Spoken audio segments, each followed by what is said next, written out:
on CNN, ain't see none of my friends. Swag gave me the blues, they never walked in my shoes. They want us living in fear, it ain't what I'm trying to hear. Switched it over to Fox, kept clicking, I barely stopped. New guest on NBC, no one that represent me, so I got tired of waiting. Sid master debate, give me some headlines, it must be past bedtime. Sleeping on me still like I ain't vitamin D for real. Rep your city, play devil's advocate. Wayne Brady gon' have to smack a bit. Tell me something good, a recipe for success. Give me some timeline, shot session and flight deck. Hey, P, what's next? You're in love with somebody else when you should be in love with yourself. Today I'll do a couple good deeds. A walking, breathing blessedness. Once again, welcoming y'all back on a lovely Monday afternoon. Really late Monday night, how we do this thing on Color People Time. These niggas C.O.W. Decatur boy music. Yeah, time back. Had to go ahead and bring that back for the one time. And as usual, per usual, I'm back with my running mate, my partner, my business partner, my colleague, my mate, my bloke. And I won't call him the other thing because of Kyrie, even though I just used it a second ago. We gonna address that at some point. Talk to the people, cuz. Man, what is it? This is your boy, P. Henry Trotter, IV. IV stands for the fourth, but we also give me all of that. You want all of that P in your veins. Casino P. P all by itself. Sweet P. Man, that boy from the real dirty, 5 minutes from the water. Gumbo P. Once again, we out here, man, and I am happy to be here once again in your presence and sharing this space, this time with my dog, my brother, my business partner, my colleague, mi amigo, C.O.W. I can't even finish the intro without helping you flesh out one of them nicknames. P all by itself. I'm Mr. Lone P. Hey. Oh, that's hard, yeah. That shit too hard. I'm Mr. Lone P. And I'm C.O.W. Decatur boy music, and this is season 1, episode 4 of Gimme Some Headlines. Now I'm talking about, and we like to start this thing off with a little thing I like to call the flight deck.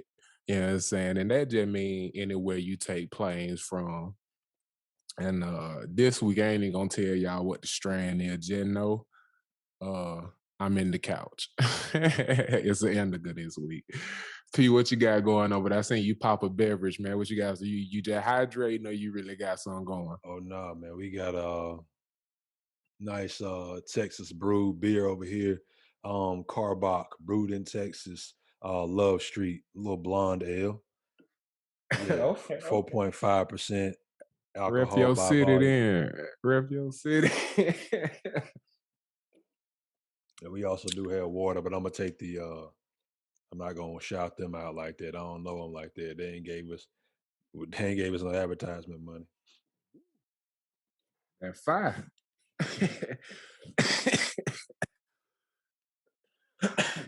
You already know me. You can catch me with a couple of hoes. You already know you, boy. Or out here with a couple of whole gardens, you know what I'm saying? Whole giggities. A Belgian pale ale, you know what I'm saying? Just like I like mine. Never mind. Sprechen Sie Deutsch. But yeah, man, I just been chilling for a minute, man. And speaking of Sprechen Sie Deutsch, man, that Amsterdam trip, man, it probably was one of the dopest places I've been with the kind of mercurial experience, you know what I'm saying? I am extremely excited to take this trip that we're about to embark on. And I think we should kind of tease it as we get closer and closer to it, and then talk about it after we take it and really fuck them up with the pics and visuals from it over the next couple of casts. You know what I mean? Yeah. It'd be a part of the second half of the season.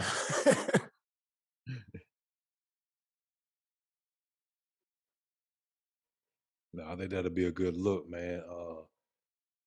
Yeah, giving folks an insight to all the other creative endeavors and we told them we gonna just show them how we living and what living looks like to us, and that's what it's gonna look like to us. And yeah, for them to get to see that, I think they'll people will enjoy it, man. Y'all will get at least 2 episodes with us in the same place this season. One for Houston and one from Wyoming, man, on game. Maybe one from Colorado. Who knows, man? We be somewhere everywhere. I'm everywhere, man. And as we had that chop session, man, and I think about this trip, man, I kind of want to give you the heads up that I'll be doing some different things and creating some different pieces as far as art inspired by our brother Will.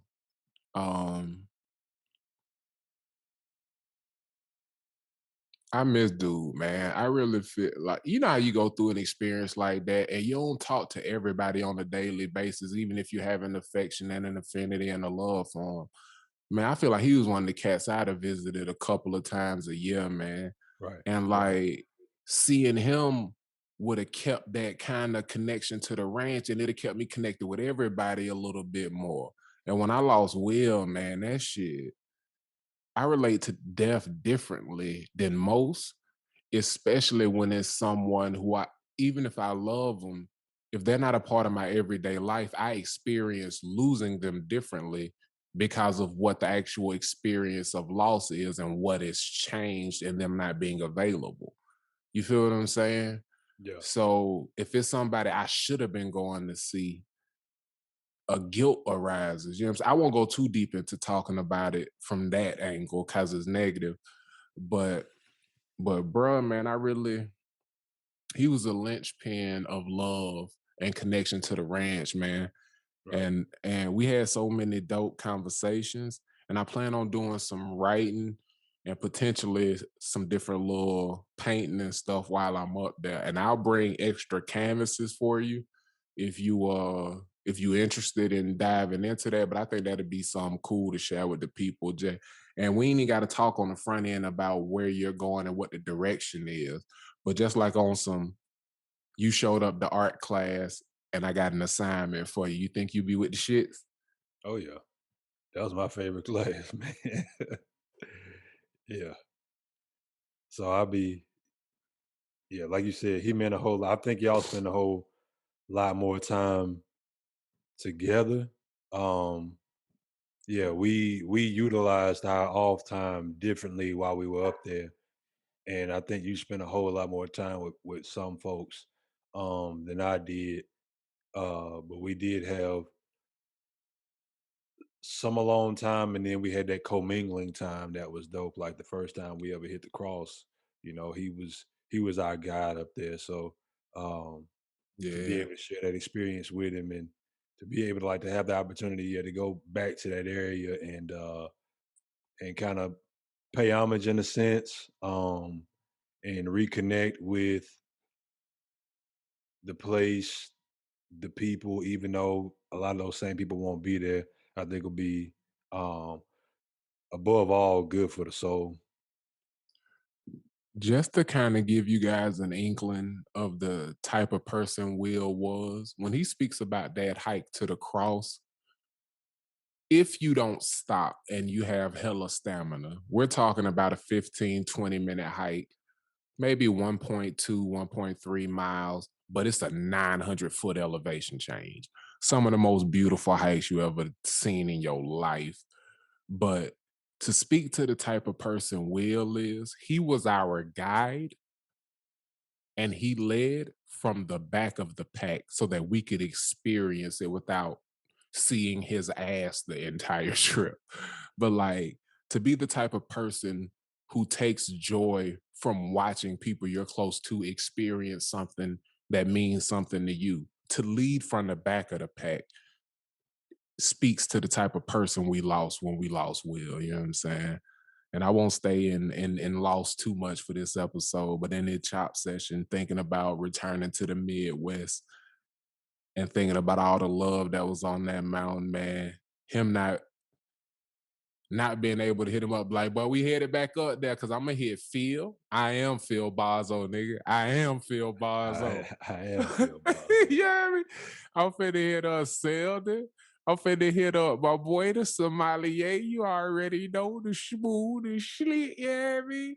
Oh, but Helen, you might shoot him like, hey, man, I don't know if anybody gonna be up there in their time frame or what y'all mobbing, but if y'all in Colorado, we gonna bother y'all before we slide. You feel me? Right. And if the car empty, you heard me? It's a 4-hour drive back and forth. I'm with the gang shit. Yeah, I mean, I drop them niggas off and come back on your ass in the middle of the night if they come up for a night. You feel me? Yeah.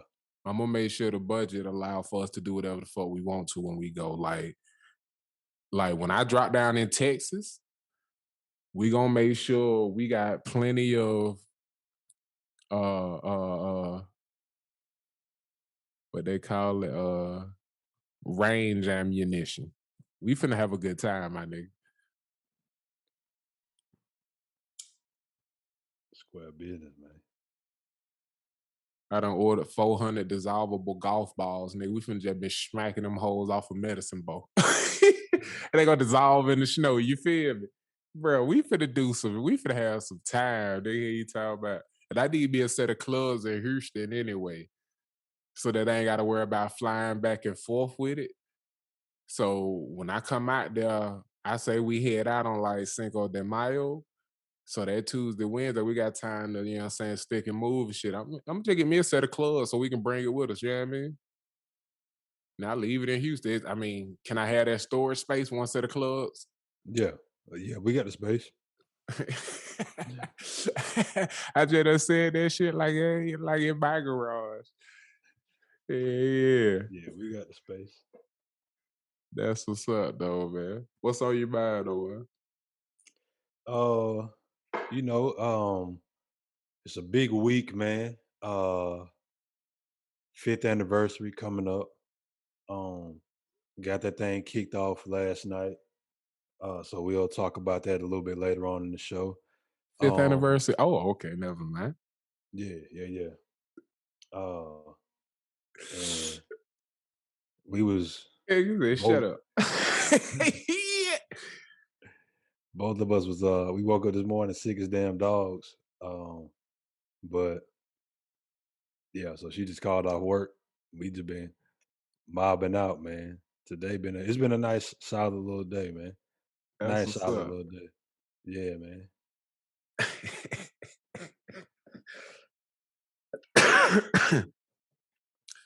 Man, I've been sitting here thinking about how disconnected I am from some things with how discombobulated normality is with the whole I hate even saying the word, so I ain't gonna say it. With everything that we're dealing with as a world and as a country.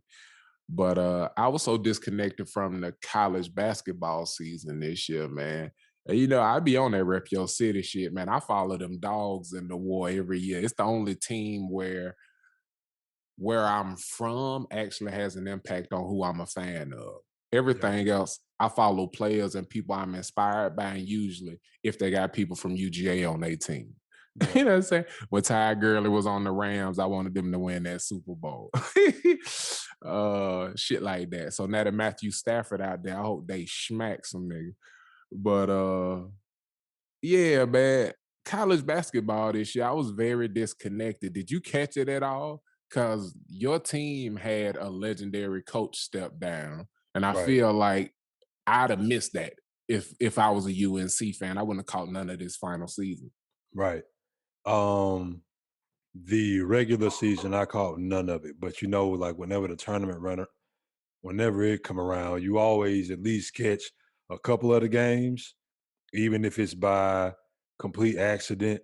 And so by the like I knew they weren't like they was a little bit above 500 this year.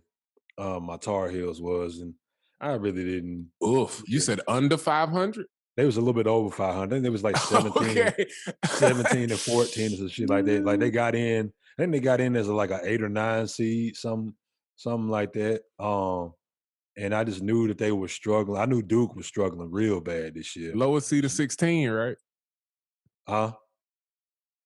Yeah, 16 is the lowest seed, and yeah, you got 1 through 16, and we was a middle of the pack when we usually at worst in the time that I've been like a fan for real, we've been in 11 seed at our worst. Obviously, like usually we hover around 1, 2, or 3 at the worst, a 4 seed, something like that. But this year I knew that wasn't the team that they had, and so Yeah. and it wasn't like I'm not a bandwagon person. It's just I usually don't with everything that we got going on with what we are creating. It just wasn't in the cards for me to catch much of the regular season, and they didn't have a product on the floor that I was like, I need to catch 20 of these games this year. Even though I love the game of basketball, like I just the time to watch college basketball isn't the time like where things get a little nuts because of the tournaments. So I didn't catch shit until then. Yeah, man. I felt like it was literally playing darts. Like I could say all week, oh, I'm watching the UGA game this weekend, and I'm talking about football season here, because usually football season I don't miss a beat. You know what I'm saying? Rain, sleet, snow, hell, high water. You know what I'm saying? And Right. my G, I can count on one hand how many UGA games I saw. And Like football? I couldn't even tell you all the players. Dead ass, I can count on one hand. Damn, yeah, we talk about that shit all the time. That's interesting. Bro, bro. But you've been mobbing hard this year though, so that I have. yeah. Yeah, I ain't this mad at been a nothing I different did year. instead of it. I ain't mad at nothing I did instead of it. I was just saying I Yeah, ain't cash nothing, yeah. G. Like I've been like cats was hitting me up on rivalry stuff like the Tennessee game. I got a cat I always talk crazy to. The Florida game, I got a cat I always talk crazy to. Like I was getting we coming at y'all this week. I was like, my nigga, I'm setting the roster for my fantasy football team. That's as far as this and yeah. But that's the reason I watched as much NFL as I watched this year is because of fantasy football. I didn't otherwise I was spending my time doing other things. So Well, as two half-ass old shitty fans, I think we should bring in somebody who would I'd say genuinely qualify as a super fan, old head historian. Uh, you can't say you can't talk about it because you ain't play the game. Like this, our college sports analyst, expert, player partner, colleague, Boo Parson. You know what I'm saying? BP. Don't gas me up. You know what I mean? Whatever you want to call it, man. What's up, G? What up? What up? what's happening with it, boo? My brother. How y'all doing? Man, we doing good, bro. How about yourself, man? I'm feeling good. Feeling good. Awesome, man. And just to give y'all a little bit of backstory on the connection, this is our brother in the story. But you know, we just heard from a UNC fan who really half-ass watched the fight. Now I'm turning into an antagonist who really half-ass watched the final season of their head coach, man. If this was Krzyzewski's with all them Ks, if this was his final season, caught the Celtics snake him away, how many of the games did you actually see this year? We gonna start there, bro. How many games did I see? Yeah, how many did you actually watch? Probably I'd say 90%. You watched 90% of Duke games this year? Oh yeah, we catch them all. Damn. Hey, Pokemon. Hey, I told you this is our college expert, so we catching with all you them Duke watching games. 90% of them, man, what happened, man? Why the hell didn't y'all you made it Bruh, this a down year. This a down year. You blaming COVID, man? What's the excuse though? Like, what's the explanation? Because like I genuinely didn't catch much. Man, we had all kinds of talent. We had some young guys, mostly young guys. We had a couple sophomores. We had a junior this year, Joey Baker.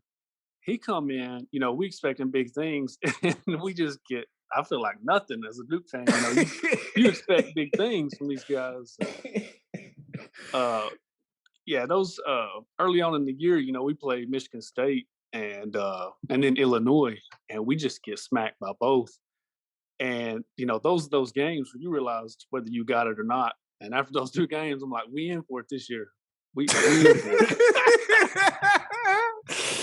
Yeah, the fork in the road y'all went left. I love it. I love it. All right. Didn't y'all have a dude step away? Like, didn't the dude like quit? Oh yeah. Yeah. Oh, So yeah. Jalen Johnson. He, you know, big time recruit. JJ. Yeah, he come in. I'm excited. You know, everybody, all the Duke fans, we excited, thinking, you know, big stuff.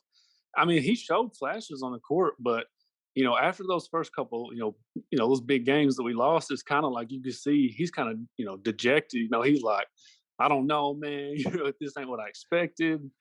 And then, you know, it got to that point where it's kind of like we kind of figured we might not make the tournament, and it was just like, you know, he needed to get ready for the draft and all that. I respect his decision to leave, but you know, at Duke, it's like you all or nothing. You know, it's basically championship or bust top. You know. Speaking of flaky Duke players, man, I had to start with your team that got smacked before I went to one you could do some strutting on. Let's talk about brother Kai, third eye. You know what I'm saying? Don't call me the N-word, Kai. Brooklyn Nets, man. I'ma just give you the flow, man. Brooklyn Nets, before I even retort, man. The Eastern Conference standing right now, we got Philly at 36-17 and the Brooklyn Nets at 36-17 in the list. I ain't even worried about the rest of them. Talk to me, boo. Man, the Nets, it's like a delicate egg, man. They a basket case, bro. You got Kyrie, who, you know, everybody know he's delicate. You gotta kind of vibe off him, you know, figure out how he's feeling, what he's thinking. You know, of course, you got Harden, who, in my opinion, one of the best players in the league. But like we've talked about, until he shows up in May and June, you know, we can't really, you know, we ain't got much to go on. So other than that, you got KD. You know that scripper season. That might be why he disappeared. Cause they showing up. Yeah. He got to check out the new recruits. And then we got, you know, KD, who, you know, biggest question mark on him is always health. So, I mean, on paper, Brooklyn Nets, in my opinion, should win it all. But, you know, we seen the other night, they got smacked. So, I don't know. Yeah. I was wondering if you was going to get around the corner to the Lakers, putting that bean on their ass without our top 5 scorers this season. I'm going to say that again, without our top 5. I think the How Lakers. How that make you feel? I know you watched it. I did. I know. I think the Lakers, I think what they just figured out, that Schroeder could get under Kyrie's skin. Because, you know, they both got ejected early third. So, I don't know. I'm thinking they thought, man, we just pulled a card we didn't know we had. So, now I think they know they can get in their head maybe a little bit. And it's a different story. He played a game like a beautiful science, like on some Mayweather level stuff. Like, if he ain't in his bag, I think it's going to spill all over the court, and I can't wait to find out if we can get him off a game. Yeah, no doubt. I mean, you worried about the Bucks at all? I just don't think they got the depth, in my opinion. I mean, you know, Giannis is going to, he's going to do what he does. Middleton's going to score. He's, you know, a great shooter and all that, but DiVincenzo, you know, you got guys like that who great role players, I think, but I just, you know, they love them. They match them dudes up with the Nets on paper. Like I say, on paper, it just ain't close, in my opinion. That's what's so confusing to me. I feel like bodies, they match up, but the bodies, skill, talent don't. Like, if Giannis and Durant are the bodies, they're not even gonna be on the same part of the court on either end of the floor. We don't want Giannis trying to guard KD on the perimeter. That's gonna be bad for his knees, his ankles, and his confidence. You feel what I'm saying? He gonna get dejected on that. Yeah.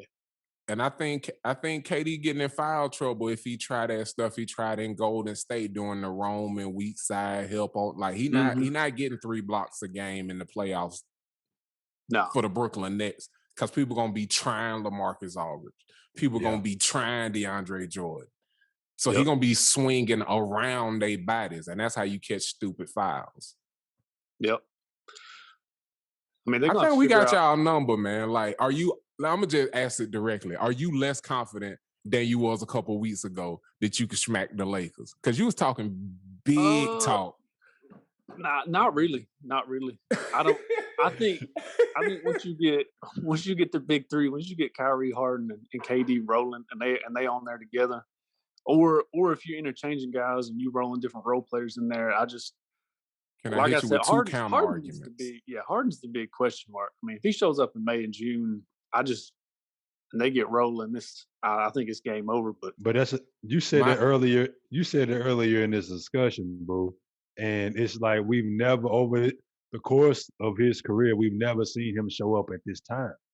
Like he got to a finals with a team that had KD on it, a team that had Russ on it. He did. But even on that stage, he wasn't that guy. Like he led the league in fourth quarter scoring that entire year. And I don't think in the 10 years he had Chris Paul. Like Chris Paul, I think this Phoenix Suns team will do better than a Chris Paul Houston Rockets team would. That James. Oh yeah. And so, but you got to think Devin Booker still ain't made an All-Star team. Harden was an MVP when he showed their little punk ass up. So Devin Booker much more ready to follow. Yeah, that's true. That's true. He won't what Chris Paul has. How do you get him to treat you like a legend without all the accolades? No, you're right. James Harden didn't have, like, Chris Paul didn't have anything James Harden wanted. He was like, bro, I led the league in assists. I led the league in scoring. I won my MVP. I've actually been to the finals. You still ain't been to a conference finals. You get out here and do what I tell you to do. But he was a better leader than Harden. So whether or not he's willing to play his role will be huge, bro. Yeah. Well, you know, that's but who's the lead dog there? Because you think, like, because the way Boo said it, Harden is the lead dog. Like Kyrie. It's got to be. It's got to be. I don't think it's KD. No. I don't think that's who. I don't think that's who he is at his core. The only person in that lineup that has been around a lead dog is Kyrie, and he was around Bron in Cleveland. Right. I don't think KD. He did everything in his power to get away from him. And he did everything in his power to get away from it. Yep. And hasn't been a part of a playoff series where they won since. Yeah, I don't think KD vocal enough to. I think Kyrie is going to be the guy on the court. You know, KD might be the guy in the locker room, maybe, or picking guys up. I don't think KD's ever showed that. Like, he just worried about going out and getting buckets. That's all he got to worry about, and he knows it. When he was in Golden, like, should he have stayed in Golden State, we may not have any conversation about, like, if Clay stay healthy, he stay healthy. We not having any conversation. Like, I think they running the table for another few years because he was the great equalizer. Like, nobody had a fucking answer for him once they give him the ball in the late third, fourth quarter. And just go to work. Now, you don't have an answer for him. And if you help, you can't defend him one-on-one. And then you got the two greatest shooters of all time. Yeah, Boo. I want to tee you up on something before we get too far from it, man. I got two counter arguments to this Nets thing that I just need you to address. The only team we saw win it in the first year is the Boston Celtics. And they were the first super team of this era. There was no super team to combat them. And it took them the most games of any team in NBA history to win that title. The next super team to be constructed was the Miami Heat, and they got bopped by a bunch of veterans in Dallas. You had old lad Jason Kidd. You had old lad Jason Terry. You had, Vince Carter, I think? No, I don't think Vince Carter had got there yet. Tyson Chandler. Tyson Chandler, like, Jed Wiley vets and dirt in his bag. JJ Barea. They JJ swept the Barea Lakers. was a heavy contributor to that team. Yeah, Bunch they of swept the role players Lakers. and dirt. They got the OKC up out of there. Don't say that. Don't hate, bro. They swept the defending champion Lakers. They beat the OKC Thunder in 5, who went to the championship the next year to get bought by LeBron. They was a great team, bro. People can sleep on them all they want to. It's one of the best individual runs through the playoffs ever. Hands down. And then, so to said all that to say, there is something to be said for people ain't able to do it in their first year. And there are other teams that are formidable for them to go through. So what makes you so confident they'll be able to do it in their first year having played 7 games together? It's a good question. I mean, you're right, because, that Dallas team, like, their cohesion and just the way they operated was, like, primo. Like, they played a lot of mistakeless basketball. Of course, Dirk was Dirk. He was unreal. I think Miami Heat, their problem that year was, Wade was, that guy in Miami. And him and LeBron both have been ousted by Boston, for, a couple of years. So when they get together, I think it was kind of more like, in my opinion, I kind of looked at it as like they had too much firepower. It was like, they just wasn't, to me, it just seems like they weren't all that together. Whereas Dallas, like I'm saying, they had that cohesion. They was just more together. And so I think that, they made that run. And then the next year, Miami comes in and figures it out. And then we saw what happened. But for like Brooklyn, the difference in them first 2 years, through the first 20 games, I think they were like 9-11 that first year. In that second year, they had a 25-game win streak. It was like the longest one in 17, 20 years or something like that. So I'd be scared of Brooklyn next year. I really believe we're going to be on y'all ass this year, though, bro. Yeah. And if we get Steph next year, we're going to be on y'all ass next year. Yeah. We might get Steph. Beat us if you want to. Bro, the funny and then next year, y'all ain't going to want to see us at all. The Your best bet is to lose. The funniest thing is, go ahead. The funniest thing is, side note, I've become the biggest Steph fan ever. Like, the Warriors going through their trials and tribulations the past couple of years has just made me fall in love with Steph. Like, I hated that dude so bad for the past few years, and then just to see them, to see their team, not be just on top dogging everybody, and to see him still come out and dropping 40, hitting these shots, just being who he is, man. I was just like, man, I got so much respect for this dude. He's a killer. Dame Lillard. He was Dame Lillard. Yeah. I mean, like Dame Lillard, no matter how Dame Lillard get his ass stomped, he probably gonna come back the next game and drop 45. I don't know if I can give him that AI dog, but because AI was a dog. And AI had really nobody on AI. Everybody that was on that AI team that went to the finals was poo.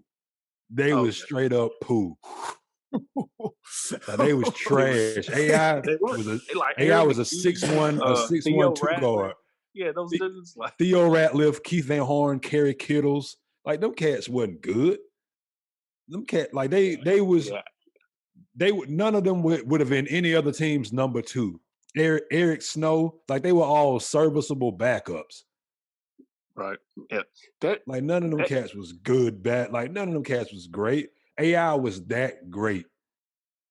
And by the time he got the hell on out of Philly, it was just too late. And he didn't have that time to build cohesion with another team. I don't think it was too late. I think he was Andre Iguodala going to the Warriors, but he wouldn't accept his role. He could have had another 7 years. When he went to Denver and he was with Melo, he was still stupid. Yeah. But that's why he wouldn't accept no role, because he was still wouldn't come off the bench.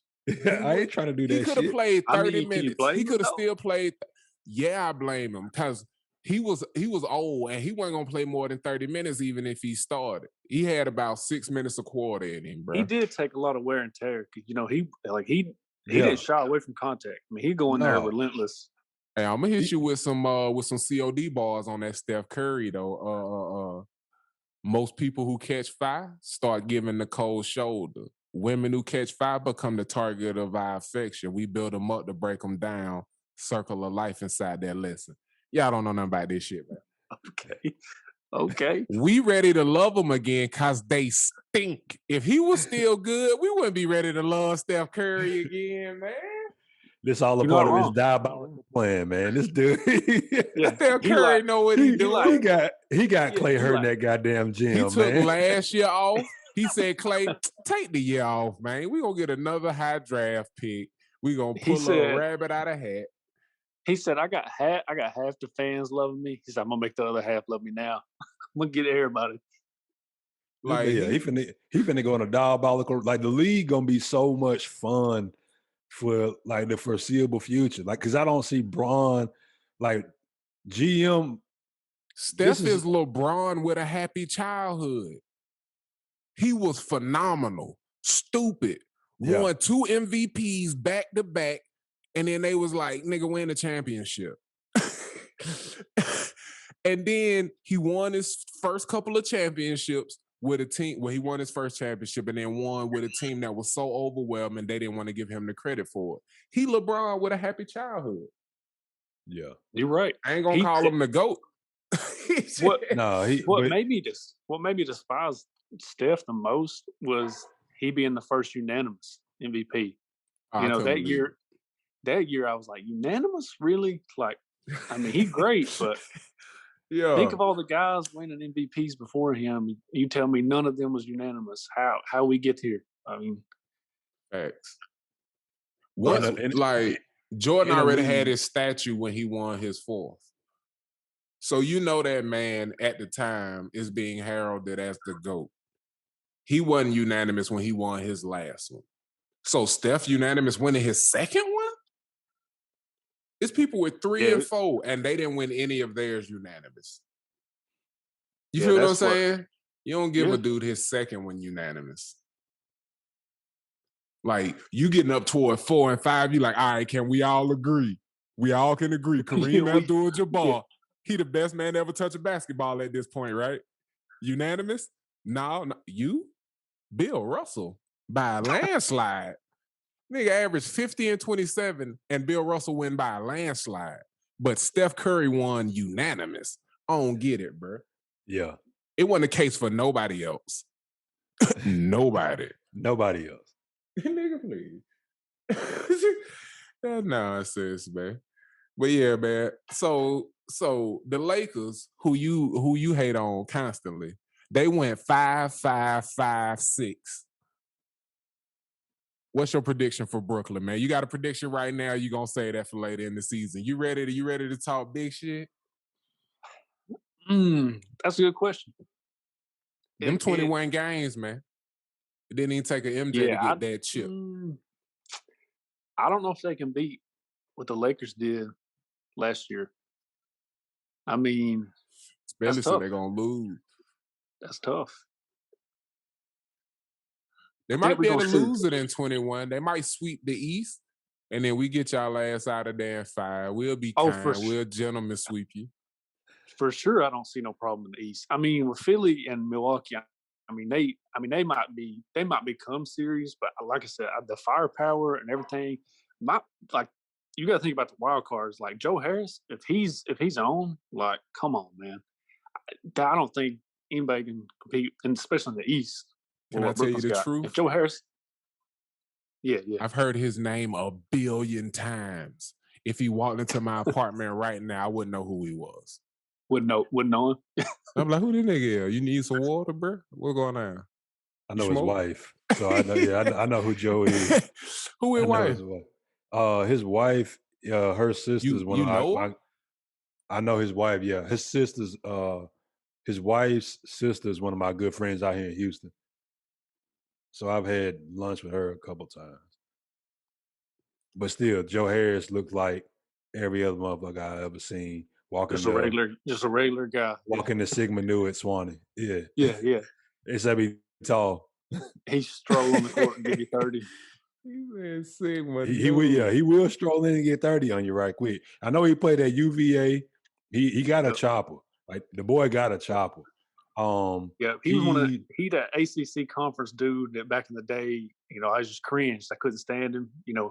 he filling up, getting buckets on Duke. I'm like, who is this guy? Like, why can't we stop this guy?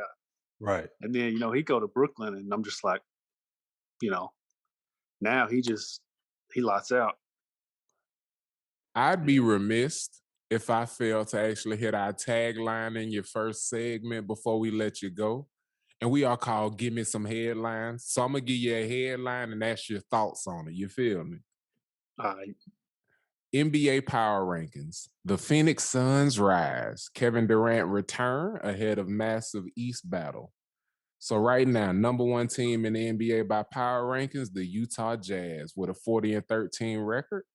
Previous ranking, number one. Phoenix Suns all the way up to number 2 from number 4 with 37-15. And coming in at number 3, the Brooklyn Nets. So, I'm big Lakers over here. But I feel like I'd be doing a disservice to the other NBA fans if I didn't ask you about the other 2 teams at the top of the conference. How do you feel your chances would look against the Phoenix Suns? And then give me a little Utah Jazz, which nobody think is going to make it out of the West. But give me a little Utah Jazz rundown. Utah, we talked about this a little before. Utah's tough. Donovan Mitchell, y'all saw the snippet with him and Shaq a while back. Yeah. Shaq got on him a little bit. Yeah. So I just want you to know, because if I say it behind your back, I'm gonna say it to your face. I said he's a good player, but when you really, I just don't think you're that guy. He was like, what?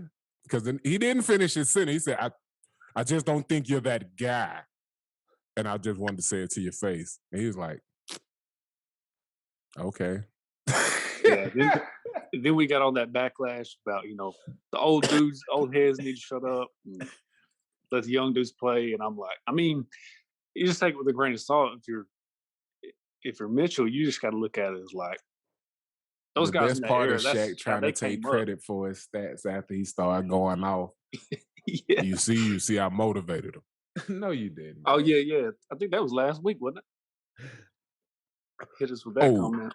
They have stayed good. They have done nothing but rise since he said it to him. So he been telling that lie for weeks.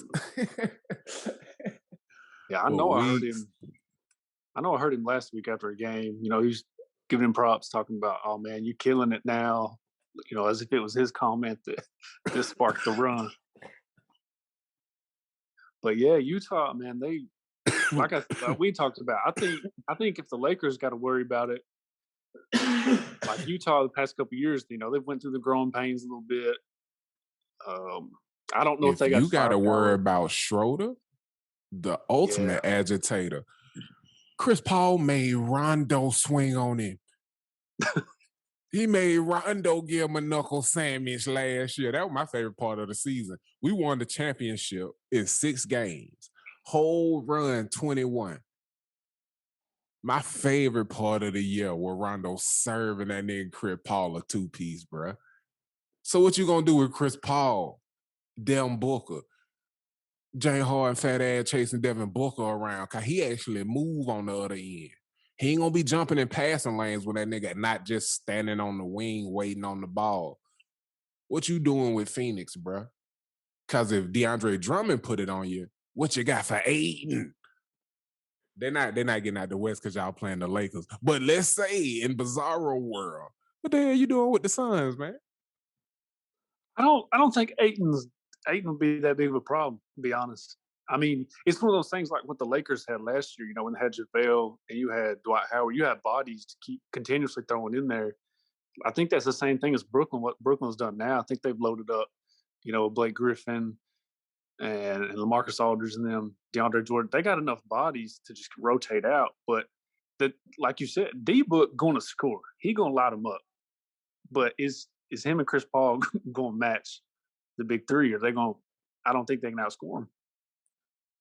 Well, shit, man, we talking about the top a whole lot, you know what I'm saying? We all from the bottom, so let's talk about the bottom of the map. My dog P is a huge fan of our New Orleans team, and you will not stop talking to me about Zion.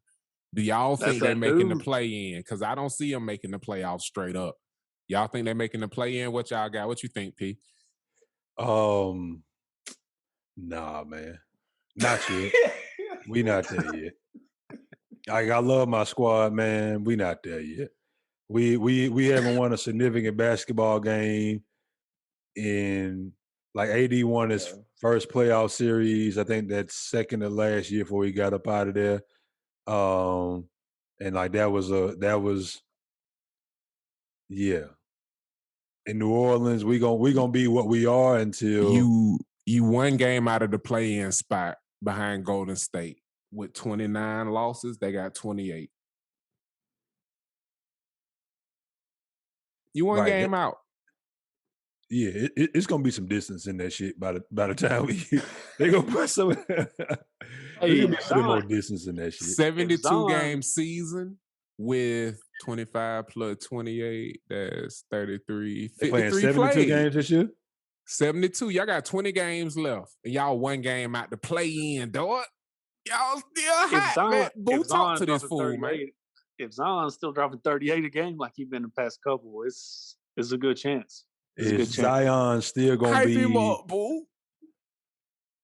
I'm just being real, man. I recently watched The Last Dance, and I realized how much it takes to make that playoff run. Zion, looking at him like he is a physical, he's a physical anomaly. That's gonna be a whole he a problem, but is his body gonna wear down? He like a running back that's on that 2,000 yard pace, and then towards the end of the season, like, is he gonna get stronger, or is his body gonna wear down because of all of what he carrying around? And I just don't. Him and Bi they're a great tandem. I think they one of the league's best 1-2 tandems. Yeah, man. I don't know if we there yet. I don't know if we there yet. Not that I gamble, but when I'm trying to make a little bit of money, I look for sandbag protocol. Teams like the Utah Jazz, who may be 3-4 games clear of anybody at the end of the season who got the 1 seed, will be kind of resting guys. And them may be the 2-3 games that get New Orleans into the play-in. You feel what I'm saying? Like, sandbag protocol is great for gambling, but also for teams sneaking into the playoffs. It show up in the NFL big time because people will sit their quarterback. But, they said Rudy Gobert, Donovan Mitchell, and them the only 2 players on their team I know. They still got Rudy. They still got that dude Draymond was making fun of. They still got Rudy. Damn, Rudy. They still got him not Gobert. The other one, Rodney. They got that dude. Rodney Hood? Or McGrew. Rodney Hood. I don't know none of the niggas on that He went to Duke. He a former Duke guy. I think he Rodney Hood, he pieced out to Portland, and now I think they traded him to Toronto, I think. Yeah. Oh, they sent him to Tampa Bay. I started to say they sent him to another country. That's a damn shame. Oh, man. Maybe my Pelicans can do it, man. I don't get my hopes high, man. We still young. I think we might be like one of the youngest 3 teams in the league or some shit like that. Man, the Pels, man, so many games, they've built big leads and then they just give it up at the end. I don't know if it's a defense problem, it's a scheme problem. I don't know, but they highly talented, man. They can put points on the board. They hella talented. You can't be scared Zion Leah's gonna wear out and say, hey, man, we one of the youngest team in the league. Nigga, either y'all young or not. Man. Z just we got no data to go off on him. We got to see if he gonna hold up. We'll see. Yeah, IP? We'll see, man. Okay. Y'all hear me? Yeah, my bad, man. Your boy had a spades tail. I had to see what was going on with him. But, I'm saying? We slid through the Rep Your City, man. And I don't know if you're ready to jump out of here, but the next thing we jumping into is something we like to call color commentary, which is just random folks talking about a different form of art, different form of entertainment. And this week we talking about Black Panther. Have you seen that joint? I have. That's been a minute. Yeah, man. It made me furious, man. And if you're ready to jump out, man, we'll let you go. And we appreciate your time, man. P, you got anything you want to shout out? Or first of all, you gonna stick around or you headed out? I'll probably dip. I'll let y'all at it. Boom. But P, what you got to say, man? No, I just wanted to appreciate Boo, man, for for believing in the Pelicans, dog. Like, not many people do that. hey, they got them Duke boys. That's Duke South. That's Duke South. Yeah, true. Hey, which is, gang. which is partly why I hate them. Well, man, I just like to thank you for showing up to episode 4 of Gimme Some Headlines, man. Hopefully you enjoyed yourself and this will be your first stop, not your last stop. Shouts out to my dog, man, BP, a.k.a. Don't Gas Me Up, man. Yes, sir. Appreciate y'all, fellas. No doubt, man. Alrighty, Appreciate you man. for sliding through, bro. All right, we'll see y'all. See you, Peace. man.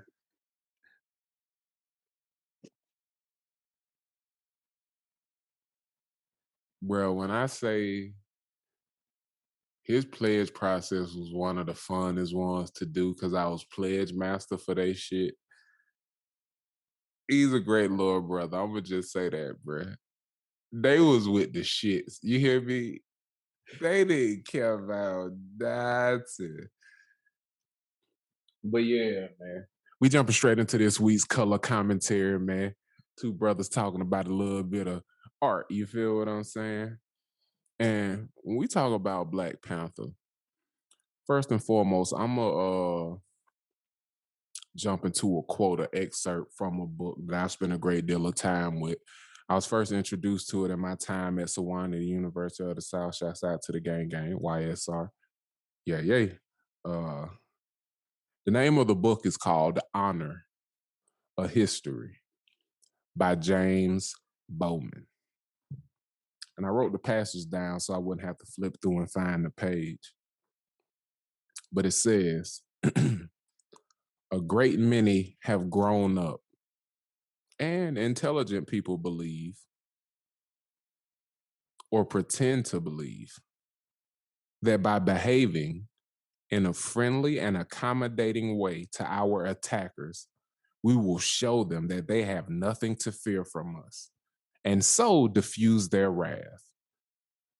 The idea that such behavior would be taken by the ruthless and impeccable enemy only as a sign of weakness is as foreign to them as the idea of honor itself. I'm going to read that last sentence again. This for the nonviolence path people. The idea that such behavior would be taken by a ruthless and impeccable enemy only as a sign of weakness is as foreign to these people as the idea of honor itself. You hear me, my nigga? The concept of honor is not one for academia. These are not the people who fought with swords in the motherfucking Coliseum. So I'm going to start there before we get into this Black Panther shit, bro. The crux of my argument, to tell you what I'm going to tell you what I told you, is that T'Challa is point blank period by definition a traitor. And that the reason everybody has a distorted view of what actually happened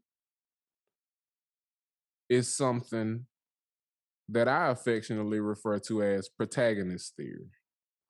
But before I get into all of that, now that I've introduced this and hit you with that quote, talk to me about your experience with Black Panther. Because I remember this rejoicing, this celebration, and we was all so fucking happy. And I loved the movie. Like, the shit was entertaining as hell. It's a 10 out of 10 as a movie.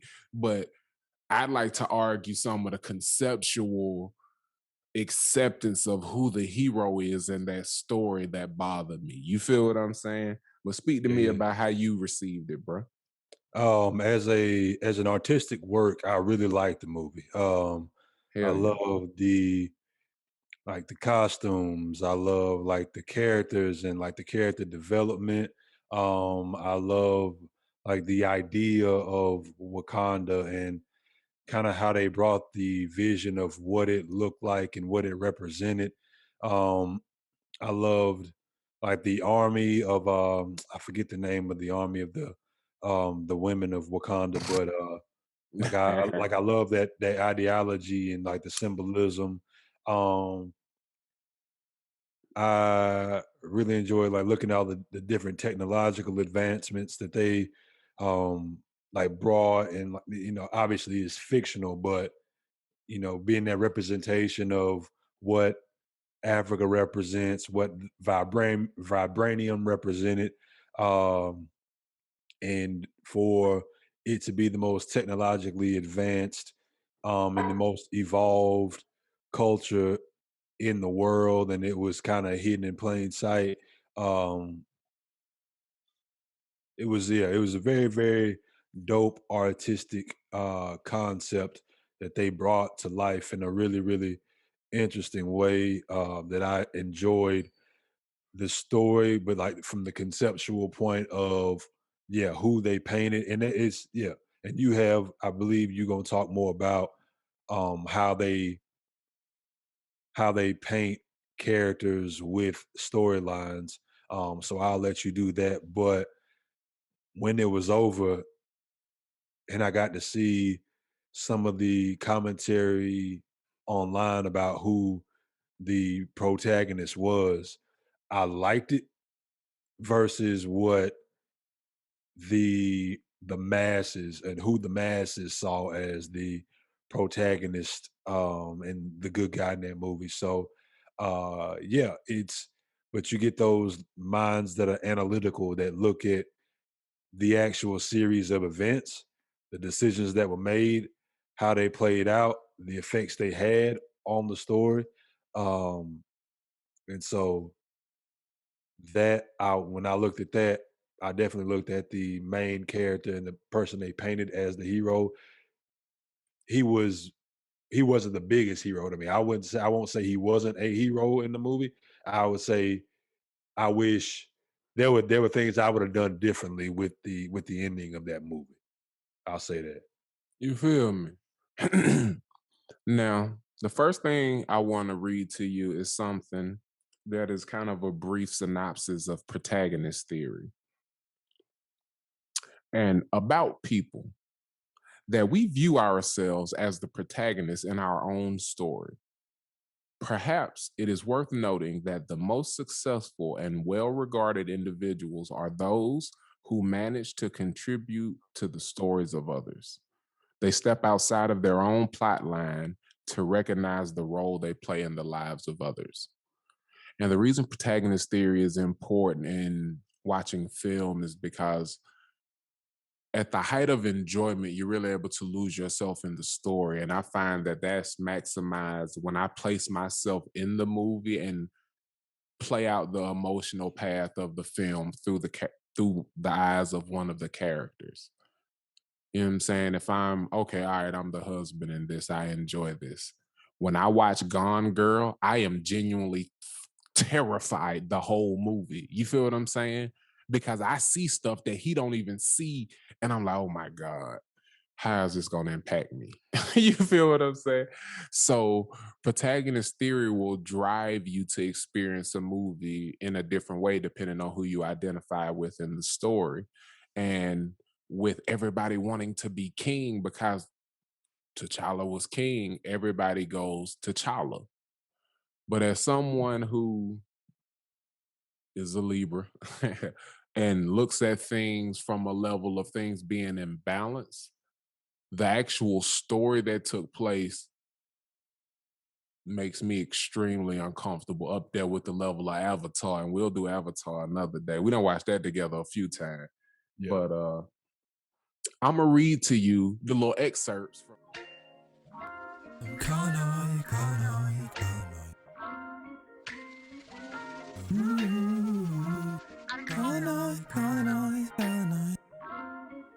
Yeah. I'm calling on you.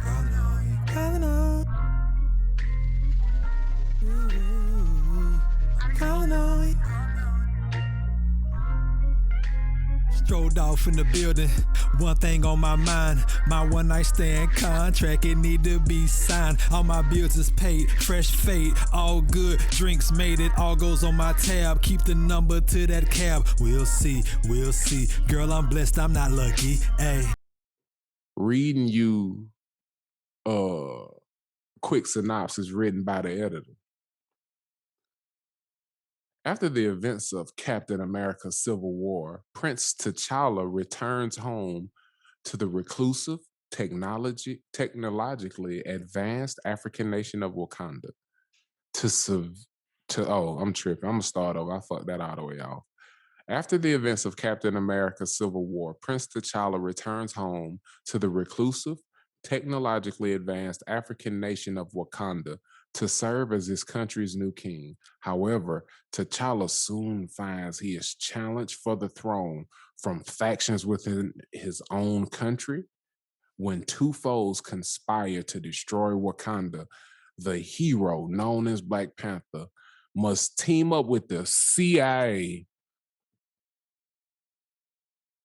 and members of Dora Milaje, Wakanda Special Forces, to prevent Wakanda from being dragged into World War.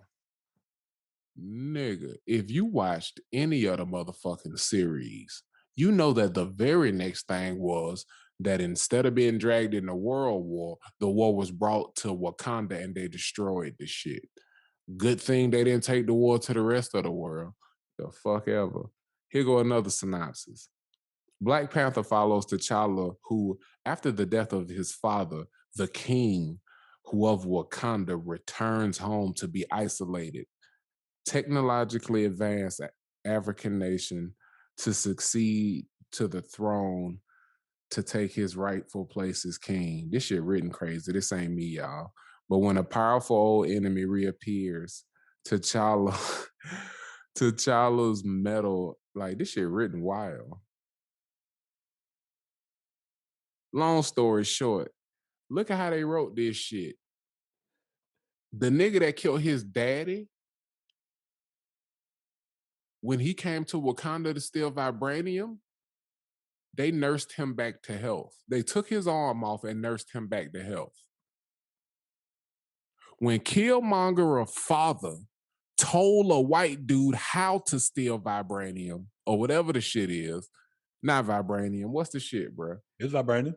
Oh, when he told a white dude how to steal vibranium, he flew all the way to America and orphaned his son. Didn't tell him shit, didn't bring him back to Wakanda, just orphaned his son.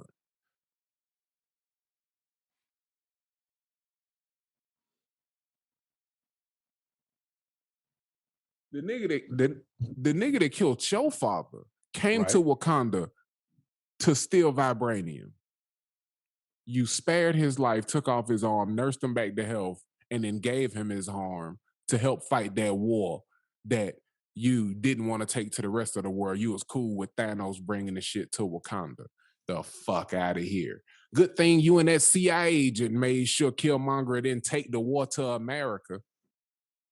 The fuck? But even beyond that element of the fuckery, how they tell the story and victimize this nigga like the characters from Civil War aren't the reason his father dead, like the people in the movie are the reason his father dead. Two old enemies.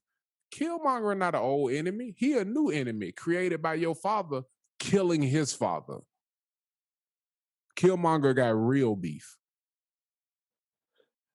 You killed my father, son. You know what I mean? I was about to say, I'm about to take it to Chappelle.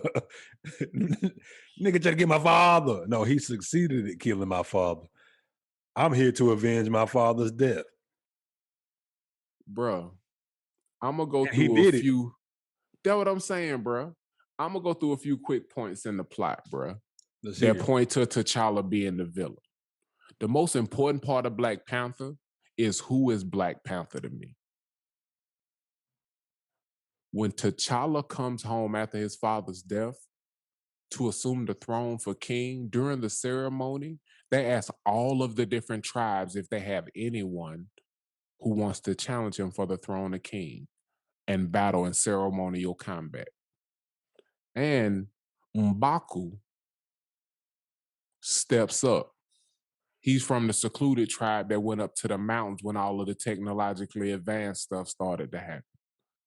And when M'Baku steps up to battle him in the ceremonial fight, he relinquishes the powers of Black Panther, right or wrong. He does. All right.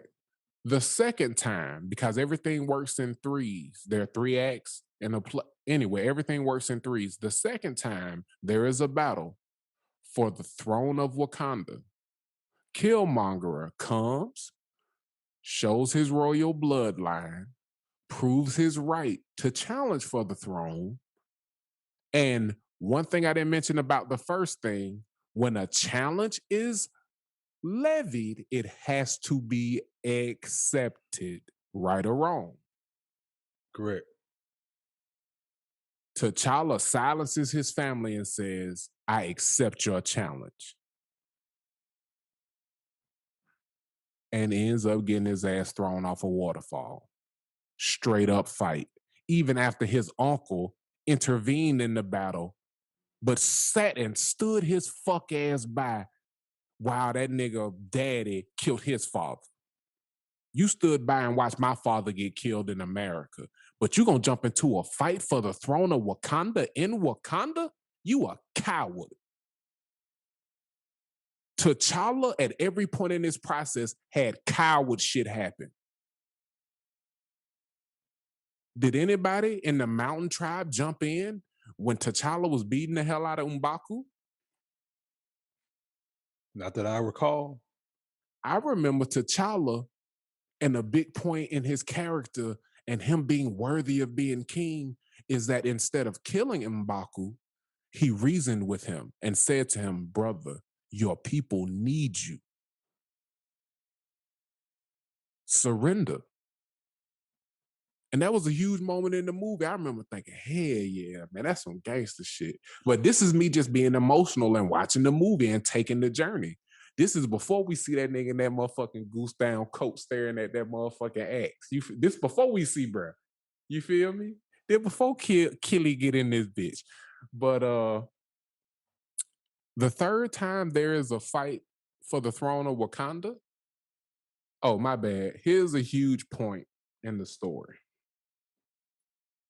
Because this great king has foresight, the very first thing Killmonger does is have his subordinates burn the field of flowers that give you the power of Black Panther. But the former king's little sister steals a flower. She steals the power that should only be given to the king of Wakanda. Which T'Challa is not. The first thing that the former king's sister does is commit an act of treason and go against the wishes of the new king. That's the first thing that happened in the movie. Before he asked him to do anything else, he had the foresight to not trust his new circle and say, burn this field. It will be reproduced when it needs to. But right now, burn this field for now. I want to make sure don't no fuck shit go on. And in the third act of the movie, what happened? The disgraced king. Imagine if the story of Black Panther was M'Baku gets thrown off of the waterfall and then somebody from his tribe steal a flower and come back to fight T'Challa. Would he be the goddamn hero if he won? Ain't no way in hell he'd be the hero, right? Nah. So T'Challa get thrown off the waterfall. The reclusive tribe fish his ass out, put him on ice. His little sister steal a flower, take it straight to him and give him the powers of Black Panther. And instead of letting Killy go and give their technology to melanated people around the planet, they led a revolt to kill him and then went and gave the technology to the CIA, leading Thanos right to fucking Wakanda. No longer reclusive.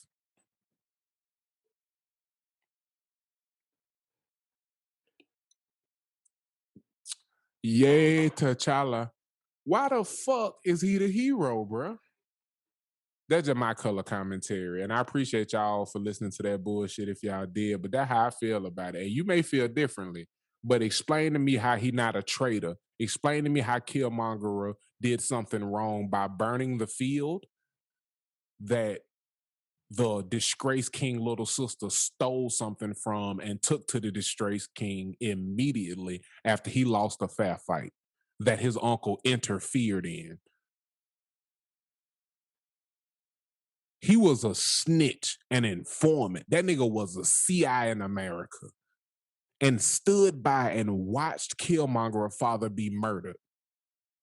But as a heralded, loved king back in cushy Wakanda, celebrated for being a fucking snitch.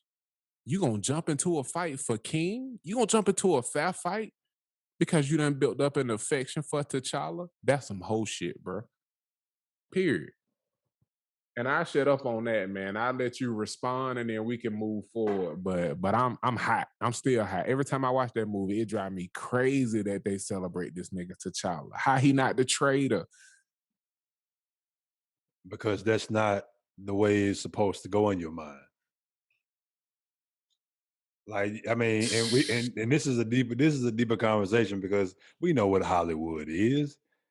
We know like we know what it is. It's not meant for us, like to, like it paints that picture. But when you look at it in the context and you look at the series of events and how they break down, like I said, if I had written that movie, I'd have written it a lot differently than it went. Not even a lot differently. It would have just been it'd have been some pivot points. Because I don't know exactly. I don't know if it was Ryan Coogler who I think he directed it. I don't know if he was the writer. Make that shit from a morality standpoint, you make Killmonger so well researched that he had cultivated something that's comparable to that flower from seeds his father had stolen. So he wasn't quite Black Panther, but he was superhuman and he cheated in the first fight. That's how you make it fair. You feel what I'm saying? When you writing the story, Killmonger has to cheat somehow in the first fight. But for him to come in, prove his right to the motherfucking challenge, and then just beat his ass, everything that happened after that is some bullshit. Yeah. He had to have cheated in the first fight. It's some just bullshit when you gotta write that different. They created a CIA operative that was good for Black people. That's how I knew it was some bullshit. Planting the wrong seeds. Inception. It's a dangerous thing. Inception. Yeah. You can't be the bad guy if you do what the CIA wants you to do. Fuck out of here, cuz. That's how you should have known he was the bad guy. The CIA was on his side. Fuck out of here, man. That's how you know he was the bad guy. Come on, Black folk. What third eye cow when you need him? Talking about don't call me nigga. Don't do this to me no more. Fuck out of here. Unless you saying shouts out to Chad. Rest in peace to the God, man. I got a great deal of love for you, man. Like, I've been watching bruh and enjoying him and shit since before I realized it was him. And that shit crazy to me. Same as Michael B. Jordan. When somebody told me he was one of the kids in hardball, I said, get the fuck out of here. He was like, he was G-Baby big brother. I said, get the fuck out of here. That nigga told because like Mufasa didn't tear you up watching The Lion King. Simba giving them shoves. Get up. Like, that's what fuck you up. Yeah. G-Baby passing was, spoiler alert, G-Baby passing was rough, but the way Michael B. Jordan responded is what fucked you up. You know what I'm saying? Like, that nigga been adding his ass off for a minute. So, on some protagonist theory, shouts out to Third Coast to High Tide, executive produced my life story, and Michael B. gonna have to fucking play me. You already know it. Square business. Yes, sir. You mind if I do something right quick, man? If I change gears real quick, since we coming out of this segment, you mind if I give you some headlines? Yeah, man, give me some headlines. Um, I thought you was about to say NTCYO.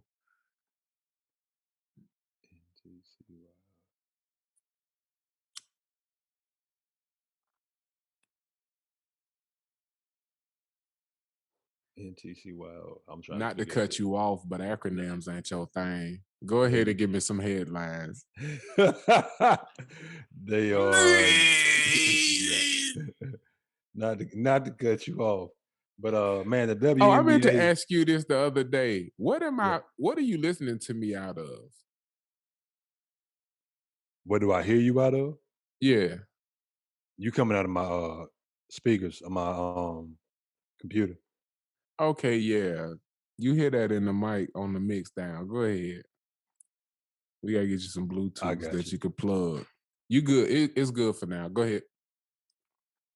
The WNBA draft arrives with women's game rising in popularity, prestige, and social power. They what? The WNBA draft arrives. Oh, okay. The draft. Okay. Yeah. With women's game rising in popularity, prestige, and social power. The CDC just declared racism a public health threat. Here's why that's so important. No. Right. And the first successful wireless human brain computer interface is here. Fuck. That last one scared me, but I need to hit a second one. Shit. Damn, that's the crazy thing about this show, because you can't bring the other one back on another show. I guess you can, and I can either pick it or not pick it. The only ones that fall off is the ones that get picked. Shit. Fuck. That wireless brain interface one is... Tell me about the CDC, man. Shit.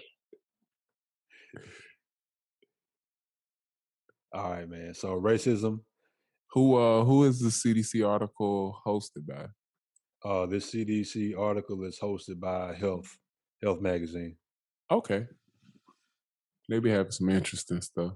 Just so people know you ain't getting this off a quack website. Right. It directly affects millions of Americans, and because of that, the entire nation as a whole, according to the CDC director, Rochelle Walensky, is affected. Racism and its devastating impact on people has been an issue for centuries. And now the Center for Disease Control and Prevention is speaking up about the impact of racism on health. The CDC just declared that racism is a serious threat to public health, specifically addressing the impact it has on mental and physical health. Racism is a serious public health threat that directly affects the well-being of millions of Americans, CDC Director Rochelle Walensky, MD, said in a statement. As a result, it affects the health of our entire nation. Racism is not just a discrimination against one group based on the color of their skin or their race or ethnicity, but the structural barriers that impact racial and ethnic groups differently to influence where a person lives, where they work, where their children play, and where they worship and gather in community. You know what I see? Dr. Walensky also said that racism has lifelong negative effects on the mental and physical health of individuals in communities of color. I'm gonna give you my initial thoughts, and I would love your feedback. Bless me. How the fuck is that a revelation in 2021? How is that just now becoming a revelation in the year of our Lord, 2021, after many's Lord and Savior Jesus Christ died 2021 years ago? How is that just now a revelation or being acknowledged by the Center for Disease Control that racism affects people negatively, especially the people of color who this oppression is, this crown of thorns is placed on their head. It affects them negatively. and we should acknowledge the fact that it affects where they live, where they can work, where their children play, where they worship. Yes, we knew this when the little racist kid, like, I ain't even got to give all the examples of why it's crazy that this is only now a revelation. But I'm glad you chose this one, because this was the one I like. I was like, man, I set you up with the other two. I knew you would be interested in the brain one. I knew you'd be interested in WNBA, but I thought you would pick this one because of the mind that you have. It's like, I got to know, what the CDC got to say. That's what they got to say, man, is that a medical doctor in the year 2021 believes that racism negatively impacts millions of people in the United States of America and on a broader scale, the world. Let me know your thoughts, man. Trying to see why they filter ain't working, bro. Can you see it? I cannot. You might be too far away from it.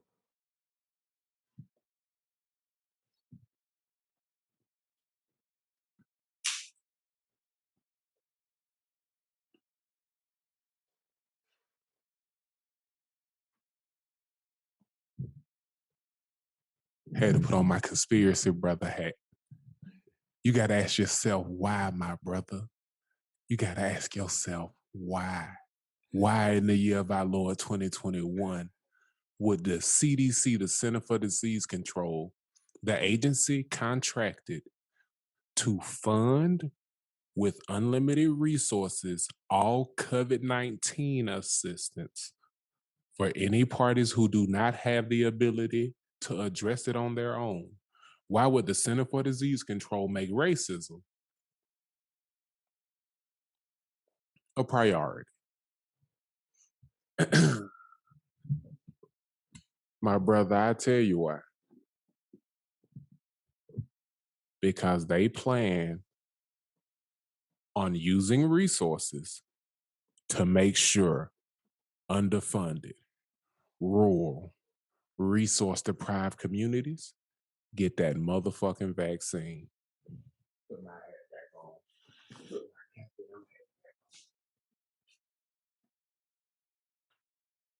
What you got to say, Pete?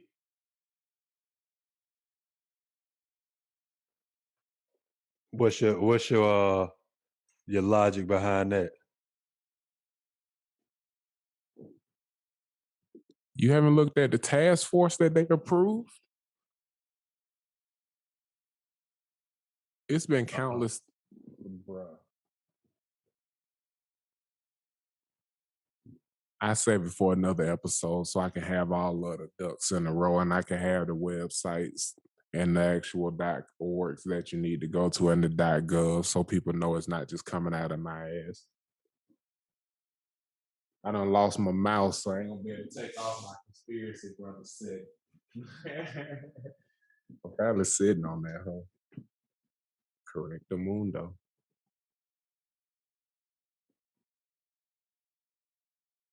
Appreciate that logic on me being too far away. But yeah, bro, very simply, the CDC is going to commit resources to making sure racism doesn't prevent people from getting this COVID vaccine. Mark my words.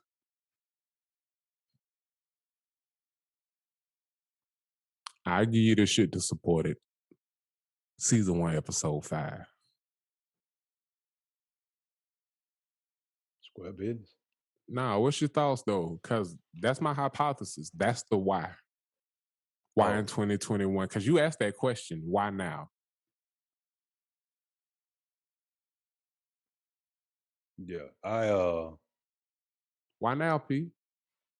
Because they've been saying that this has disproportionately affected people of color and Latino people somehow. How is it hitting us disproportionately? Because they're more likely to have pre-existing conditions, and COVID has affected people with pre-existing conditions more often because they don't have access to preventative care. They have responsive care. Like I've been looking at where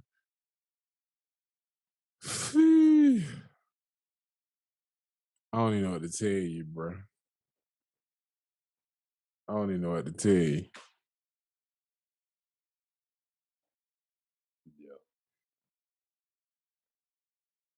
Yeah, man. It's well, yeah. This is where we are in 2021.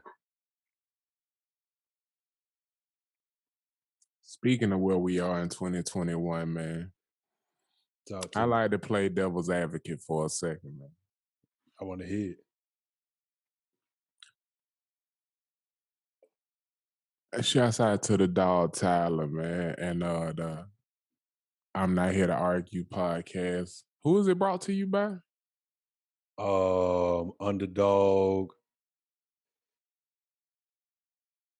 Hold on. Yeah, he'll get that for you. Shouts out to Tyler. I am the cub. But just to play devil's advocate for a second, man, one thing that I've become very conscious of just being a people watcher, a steward of the culture, and watching the conversations around each other. As communities that have been disenfranchised forever start to reclaim their power, rightfully so, and fight for what they are calling equality, one thing that I'm noticing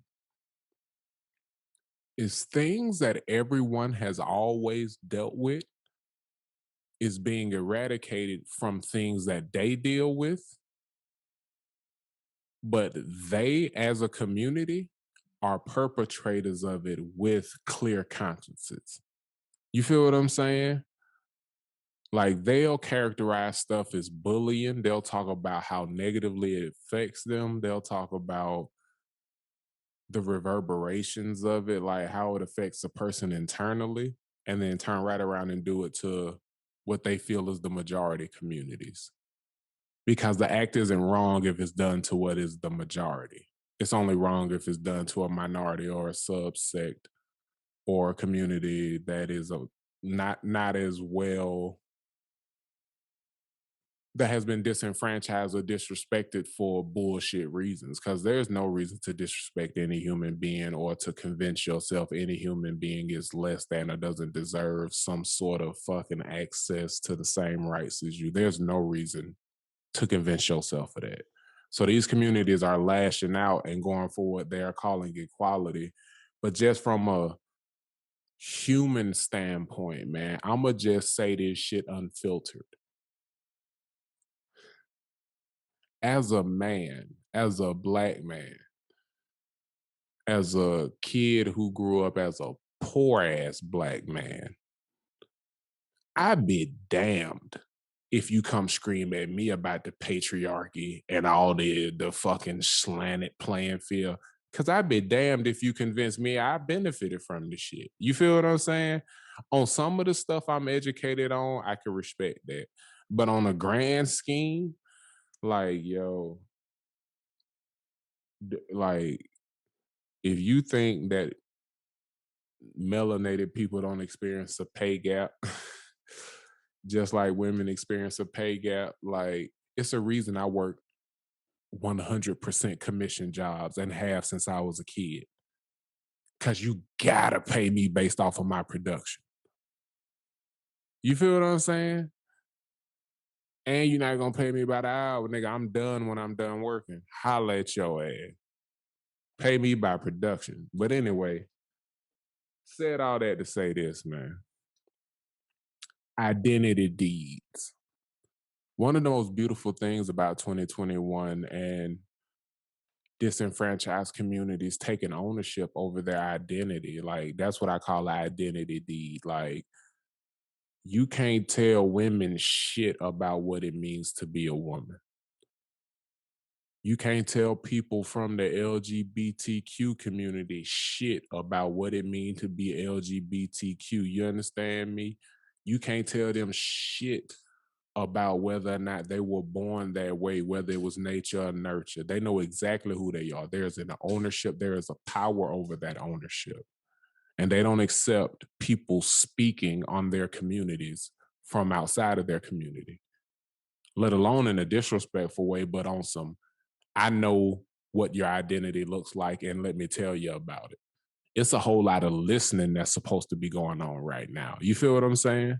Yeah.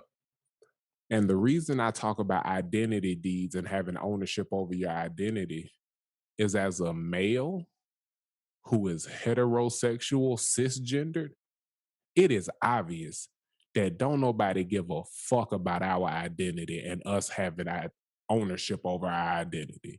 They comment on it, they talk about it, they make all kind of wild ass accusations. They say everything we do homophobic, and then they turn around and take everything we do and say if you do that, it's gay.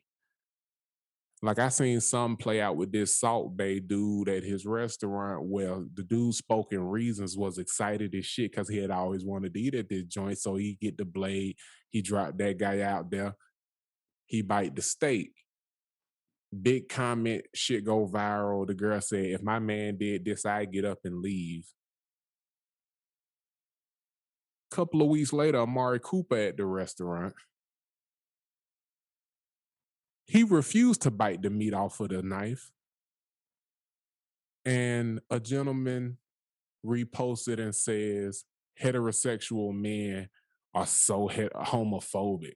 Why won't you just bite the damn steak? Because women reposting this shit and saying if we do it, they're going to get up and leave us. Even though we paying, like, nigga, you seen them tabs from them Salt Bay dinners. You paying a $17,000 tab and she mad you excited to eat the goddamn steak. You gay for eating the steak off the knife. And you're homophobic for not eating the steak. Our identity is under attack and everybody feel comfortable to say whatever the fuck they want to about heterosexual, cisgendered males. But everybody else has an ownership over their community and attacks anybody else who speak on it. Let heterosexual, cisgendered males start telling women what they can and can't do in their actions. You can't do that. That ain't womanly. That's gay. Imagine what the response would be, whatever we assign that action to be.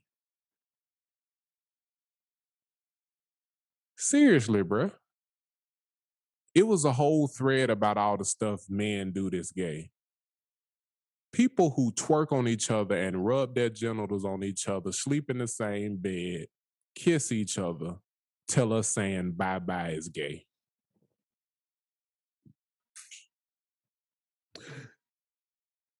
What the hell are we supposed to do, bro?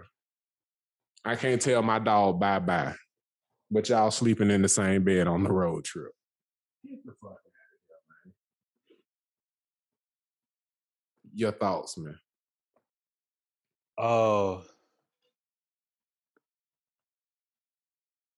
I get it. Like I totally get it. And it's frustrating. And I see it. Like it's definitely a part of my consciousness. And it's frustrating, but at the same time, like you said, you know who you are, and I know who I am. And nobody can take that away from us. But at the same time, we know where we stand with how we feel about. You're a bigot for trying to take it away from other people, though. Yeah.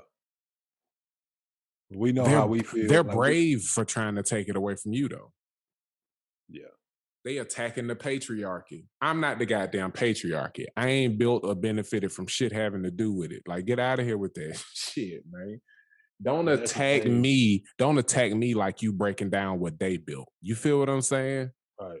Like, don't attack my identity. Don't try to take ownership over my identity in trying to balance out, bless you, something that I didn't put out of balance. You feel what I'm saying? For sure, Joe. Yeah. And it's to reshape the argument,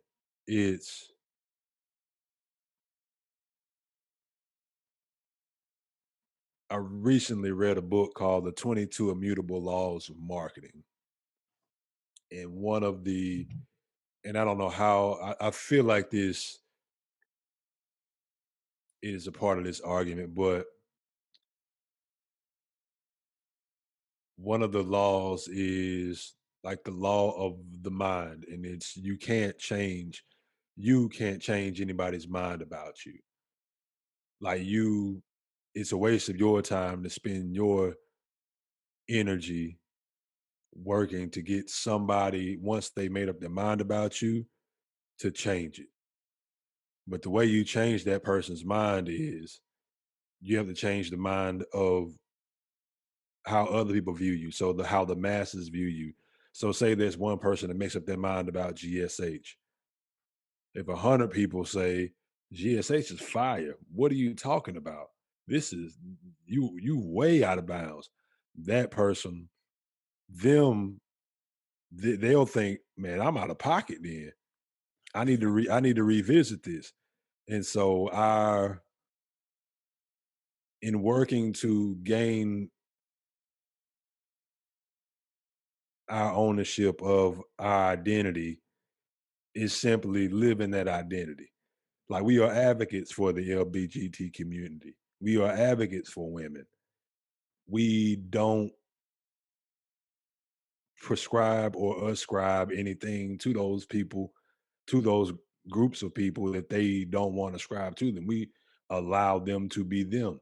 And so, and we only want that in return. We respect the fact that we don't allow anybody to do a goddamn thing.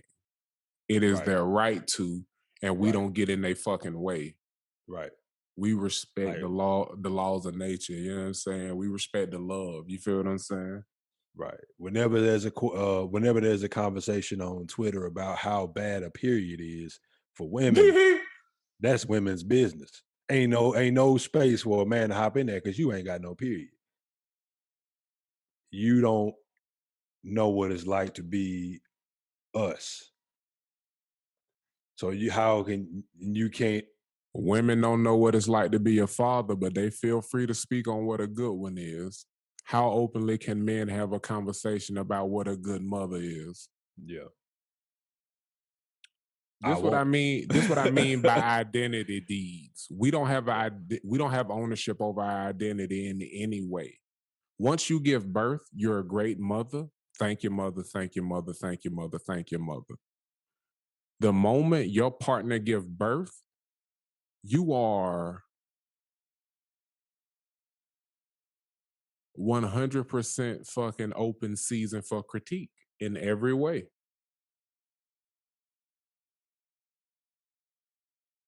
And you could be any and everything to your child and be considered a shit father for what you are to the mother. Or not, you know what I'm saying, as far as a proper companion. You feel what I'm saying? On a basic level, a mother is a child's greatest resource. So if you ain't making sure the mother good, you fucking up. You know what I'm saying? So you convince yourself, nigga, I do all that shit for my son. And this is just my opinion. Opinion like an asshole. Everybody got one and they all stink. This is just my opinion. So everybody have a different view, and I don't think anybody respects that nobody else has to live by what your view is. The only people they feel like we should all speak on it and they should be pushed and pulled culturally by what the fuck we say is everybody outside of the majority. Christians have been browbeating the world with live the way we say live for centuries. And now the only people it's okay to talk wild as fuck about is Christians. Like, think about some of the horrible things that have been said and done in the name of Christianity to the homosexual community. Yeah. Now that there is a clear consciousness to how fucked up it is to even speak the way some people spoke, and to let go of a lot of the ignorance and shit that was present, even when we were young. You feel what I'm saying? Some of the concepts and shit that was out is just, we saw it to be bullshit, but on a mass level, there's an awakening to some of the just decent human being interaction that need to happen. You feel what I'm saying? The visceral response to being mistreated is still present. And the homosexual community says wild shit about the Christian community. They deliberately attack and antagonize the Christian community on a regular basis. When Lil Nas X saw that he bothered the Christian community, he partnered with a shoe company and sold 666 pairs of Nike with blood from his fans in it. If the church upset the homosexual community and responded by going to old rituals and doing something aggressively disrespectful to the homosexual community, we'd all see that as fucked up. Right? Oh, yeah, absolutely. So when somebody from the homosexual community or the LGBTQ spectrum does something that antagonizes the other side, how is it okay and celebrated culturally to shit on them? Yay, we antagonizing them. Take that, take that, take that. That ain't equality. That's something different. It's and that's me and the lady had a conversation the other night, and we talked about what is a good person. And she asked me, "Do you think you're a good person?" And I answered, I was like, "I think I'm a good person." And she's like, "What constitutes a good person?" And I had to think about like what constitutes that's the thing is her point was like there is no definition. Like we don't agree on all right, a good person. We can't say that there's one single defining statement or defining set of rules for what a good person is. And I say that to say, I know it is not. And it's when you have the platform or the power and you do to the other side what they do to you. Like it doesn't that's it's tit for tat, and it doesn't create a society where we find that like obviously we have our divisions within society. Like you can create a division anywhere, but like to have those conversations about these are our differences and to not look to, well, this is how you've been treating this group of people for centuries.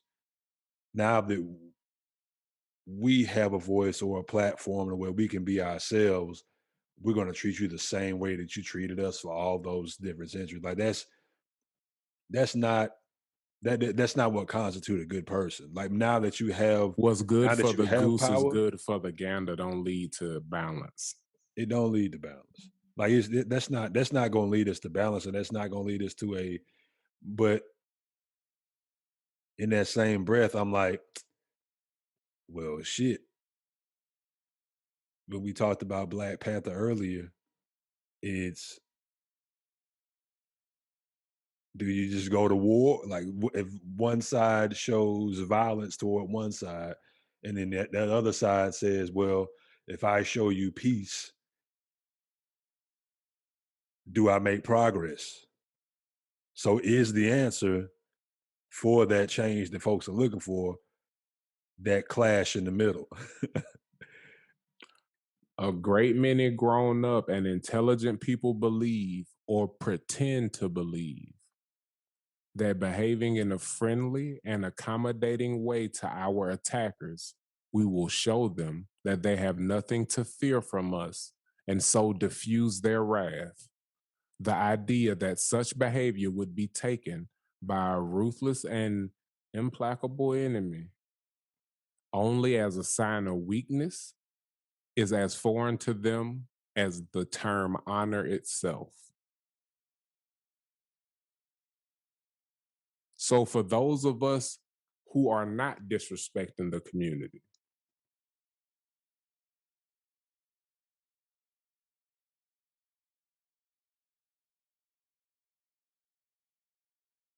for those of us who are not a part of oppressing the different disenfranchised communities, but fit different majorities simply by DNA and birth. You know what I'm saying? Yeah. We just supposed to sit by and be attacked and stay silent. That's how we show that we allies. We're supposed to fight with you and then just sit by and remain silent when you attack the groups we're a part of. Just sit by and shut the hell up. That's how we show that we with y'all, by fighting with you and then sitting by when you attack us.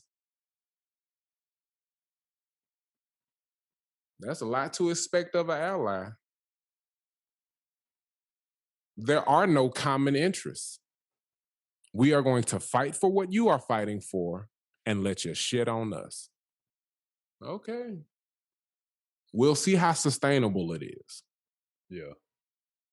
It's 2021. We'll check back in 2025. I have no opinion on the matter. I'm just simply playing devil's advocate and trying to start a conversation. Like, I have no opinion on the matter. I have learned that my grandma taught me this when I was like 3. You got to teach people how to treat you. And this is for any community, LGBTQ, Black, white, Peruvian, Mexicano, my brothers and sisters out of Africa, whatever community you from, whatever label you have attached to yourself, whatever pronouns you feel fit you best, God bless you. And this is a lesson from Martha McCree Todd, my heart. She taught me everything I know about love from a basic human standpoint. She said, baby, you got to teach people how to treat you. And everybody heard this second piece. The people who matter will learn. And the people who won't learn don't fucking matter. So understand that as your ally, I'm simply telling you that I'm out here learning because I care about learning how to treat you. And I love you. Even though I don't know you, I love you. And I'm out here learning because my grandma told me you got to teach people how to treat you. And I'm one who always tries to work to make sure people don't have to waste time saying the other end of the lesson. If you got to teach people how to treat you, you got to learn how the people you care about want to be treated. And I work to let love guide my decisions. So even though I don't know you, I care about how you want to be treated and I'm trying to learn. I don't like Kyrie, and if I ever see him in person, I won't call him a nigga. But on all these podcasts, I'm going to flame that nigga. Because that's how I talk. Fuck him. That's just how I feel, man. You ain't going to tell me how to talk. But if I see you in person, that's a very clear request, and you have taught me how to treat you, and I can respect that man to man. I'm not going to run up and be like, hey, nigga, I love your game. Because all I do is enjoy the way he play basketball. I have no desire to antagonize that nigga. But I'm going to talk how I talk. That just is what it is. But if I see him, I'm be like, bro, your game nice, man. Your pity pat stupid. And I'm going to move on. But in the process of learning how to treat you, I'd be damned if I forget the first part of the lesson my grandma taught me in teaching you how to treat me. So as your ally, as a motherfucker who not a part of the patriarchy and the oppression and all that shit, it's only so long that we gonna take being shit on and then pick up the sword and fight with you again and then sit back down and let your shit on us. Pick up the sword, fight with you again, sit back down and let your shit on us. I'm not gonna start fighting against anything because I'm loving and I'm letting love guide my decisions. I will sit the shit out altogether because I'm sick of getting shit on though. As your ally, I will sit it out altogether because I'm sick of getting shit on when somebody else step outside of bounds. It gotta be a better way. Gotta be. And I am well aware that it ain't my place to tell you what that way is. When you figure it out, teach me and I will learn. But it got to be a better way. You got to teach me. But I'm just saying, game plan. Because your allies, we still fighting with you and we still love the shit out you. We ain't about that getting shitted on though.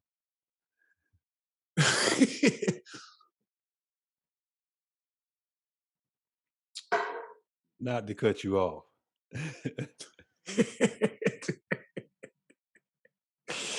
Please do. Please do. You Man, we had a great date last night, man. You and Shotty do-wop? Man, we had a great, it's the best date we've ever been on. Like legit. I did something I don't usually do. Shout out to BK. Oh no. But we went to a restaurant here in Houston, man. And it was the last night of the restaurant. Like it was like the restaurant, the last night they were serving was last night. And I see the face you're making, like it's not a bad thing. It's transforming into something different. And I'll get to that piece. But it's called Indigo Houston. It's a guy, he's a former Marine. His name is Johnny Rhodes. We share a last name. And his wife is a sous chef. Come on, man. Johnny Rose, no relation. You supposed to hit that shit like that. Nah, bro, we might be related. We talked after service for about 30 minutes, and we might be related. Like dead ass. Niggas ain't related, man. But former Marine, he and his wife started this restaurant, man, like from the mud, like legit from the mud. Like went to Home Depot. It's a 13-seat restaurant. It's in a semicircle. It's in a big U, BYOB, and he bring you like the menu was pescatarian, so all vegetables and fish, and seafood. And for you niggas who don't read books. For y'all niggas that don't read. Pescatarian. Say that again for him. Say the word and then explain it to him again. I'm sorry. Pescatarian is, it is seafood and vegetables. And for him to be a Marine, those are the servicemen who be out on the water. I just want to make that connection for the audience. Marines be in the water too. Fuck you talking about? They do. And then the Air Force is the fucking They the flight division of the Marine. Right. What they initially. I'm sorry. No, you get money. Marine mammal. Nigga, Marine is water. Yeah, I'm sorry. Marine, yeah. I took marine biology. It's the study of water. Old girl who dated Ansel Edward. Oh, this was in high school. I didn't do it at Swanee, nah. No, she was a marine biologist. You didn't remember that? She was headed to the Leela. Yeah. Futurama. Shout out to Leela, man. Shout out to Leela, man. Shout out to marine biologists, man, and people. I love people who are animal people are always willing to educate you on their field. Thank you guys for being willing to talk to animal lovers about what you guys do. Thank you for researching and finding out shit that we never would. Yeah. Shouts out to Leela and the ranch, man. Boo. We're not gonna say her last name because I don't know how to pronounce it either. But yeah, so the restaurant is in this like nice little semicircle, 13-seated restaurant. The kitchen is separated from the dining area by a bookcase, and they slide the bookcase. He walks into like the semicircle. He hands like a couple or couple of it was a 7-course meal. He put it down in front of you. He tell you a story of like where the meal comes from, and all of it is based on like African cuisine. So like we was eating with like wooden spoons, like all the not the cutlery, but the dishes, like the actual dishes were made out of like clay and stuff like that, like polished clay. It was dope, bro. Like it was some of the things that you don't think. Like he brought out a dish, and I looked at it and I was like, "Oh, this is gonna be good," but I didn't think it was gonna be the best dish. It was like a couple of beans. Like it wasn't a couple of beans. It was beans and carrots, and them sauces that they always had at the ranch, like the lime green sauces and stuff. He had like, man, it was that you do the plating with. Yeah. Yeah. And man, it was phenomenal. Like, Green pesto tartarini aioli. Oh, what that is, Day? Hold up. Other day, white day, Minnesota day. WD, we call them DW. D-Dub. But it was there. It was I planned it 2 months in advance. Like once they announced on Instagram that they'd only be opening up after like all the COVID restrictions, they were opening up for like a few more weeks, about a month. And then they were gonna shut it down and he's gonna turn it into a self-sustainable grocery store. And he and the couple next to me asked him, like, why are you shut down the restaurant? Like, you got people coming out here spending like crazy money, like they writing about you in like the Washington Post, like they writing about you in like all these different magazines and stuff. He's like, you ever heard of a restaurant being 175 years old? Have you ever heard of a grocery store being 175 years old? And people was like, he's like, that's what I want to do. He's like, I want my grocery stores. He's like, I can put grocery stores and farms in different cities around the country. He was like, because we have one here called HEB. It's like a staple in Texas is the HEB grocery store. He's like, that's the feeling I want to Yes, chase. sir. He's like, I want to chase like what it was like. It's like it's a staple here in Texas. So what was it like when that first HEB popped up? And like now what it looks like with all these HEBs we have all over the state. He's like that's what I'm chasing and building sustainable like high end food. He was like I'm going to supply restaurants like mine, like high end restaurants with produce from my farms, but I also want people in black and brown communities to have access to finer foods like this. He said because everybody can't come here and spend this money in this restaurant and sit in one of these 13 seats. Like he did it. He said, I only did it this way because this is what I knew I could handle. He's like on that level. I can hire people, I can teach people how to grow, I can build a model or a system for when you get this restaurant, you get me. When you get the grocery store, you get my vision.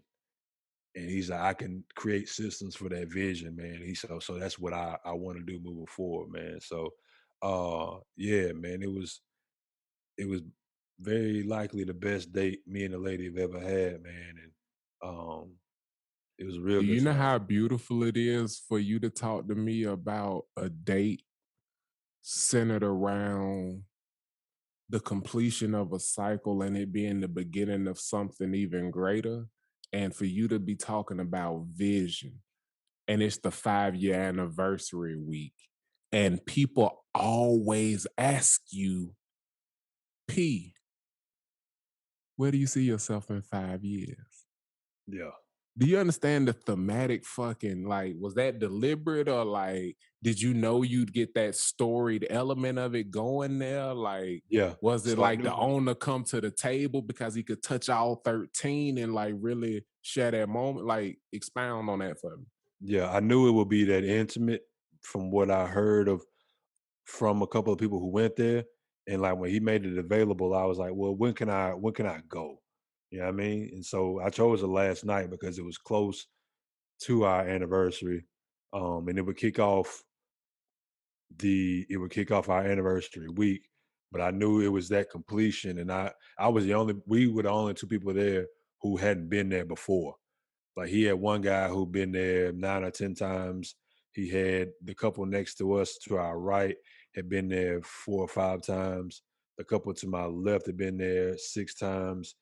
There was a couple in the corner.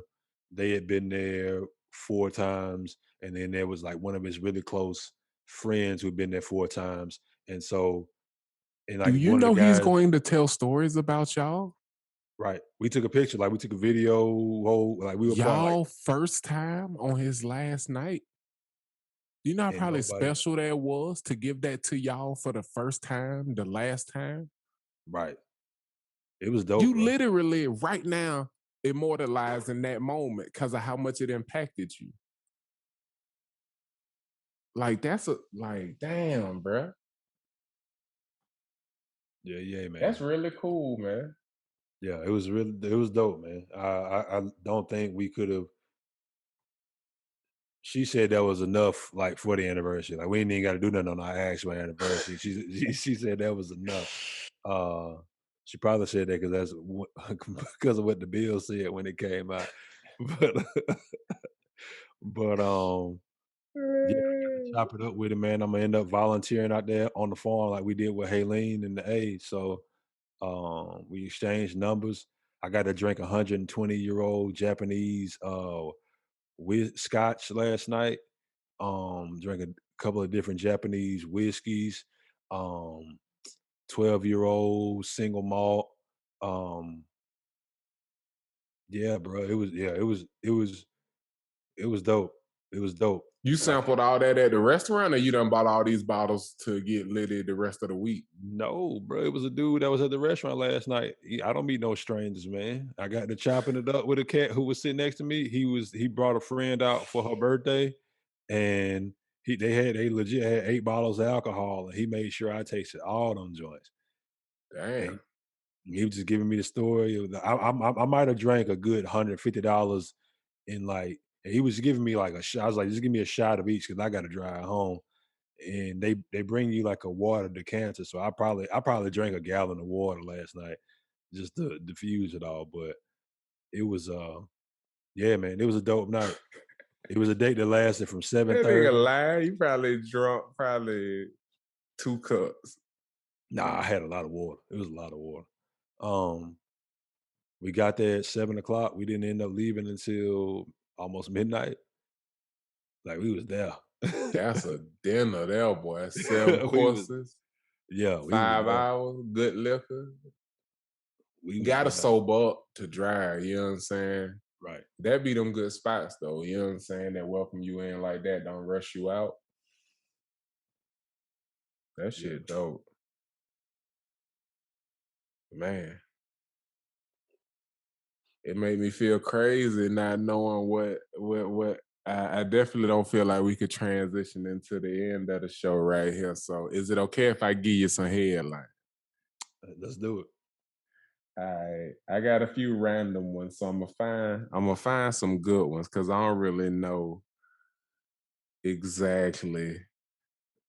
I want to change the mood but not jump too crazy before we go to where we. Okay, gorillas beat their chest to communicate with each other.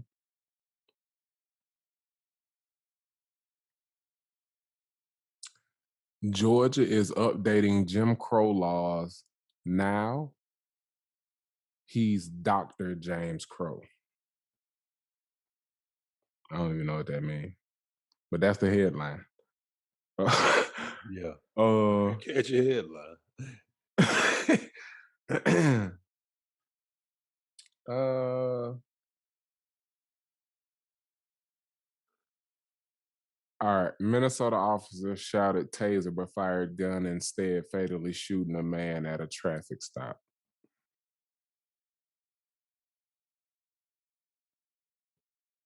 We're gonna go with that last one because that is yeah. This is an article by CNN. Police fired tear gas at protesters in second night of demonstrations after Minnesota officer fatally shoots black man. A suburban Minnesota police officer grabbed her gun instead of her taser during an arrest and fired a shot that killed a 20-year-old unarmed black man in what authorities said was an accidental shooting. There is actual quotation marks in the article.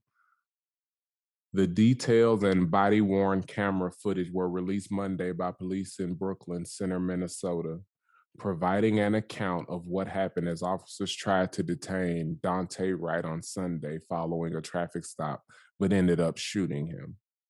The officer shot and killed Wright. The officer that shot and killed Wright was identified Monday night as Officer Kim Porter, according to a news release from Minnesota Bureau of Criminal Apprehension, BCA. Porter has been with Brooklyn Center Police Department for 26 years and grabbed her gun instead of taser accidentally after 26 years on the force. Thoughts?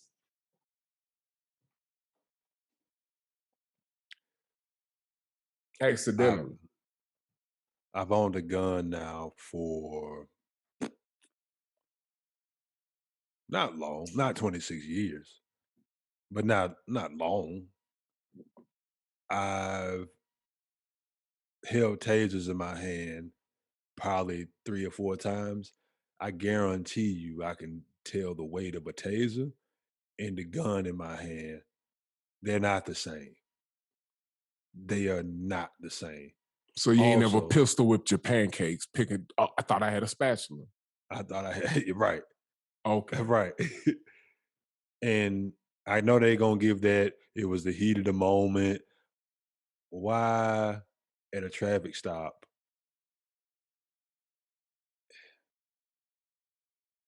This is exhausting. For the This is- non-gun users, and that's what I mean. For some of the people, like for people who like, I don't understand people who smoke weed. Have you smoked it? Okay, but for non-gun users, the reason they say fill a motherfucker full of lead because bullets heavy than a bitch. A gun with no bullets in it is lighter, like noticeably lighter than a weighted pistol, like one that has a full clip. So when you pick up a gun, a full clip gun, it is much heavier than a taser that will be the consistent weight that it is every single time you ever touch it. Point blank, period. It does not change in weight when you discharge the cartridges. Go ahead. It's always accidental. It's always a mistake. It's always the fault of the victim whenever we are involved. And I'll let our listeners decipher who we are.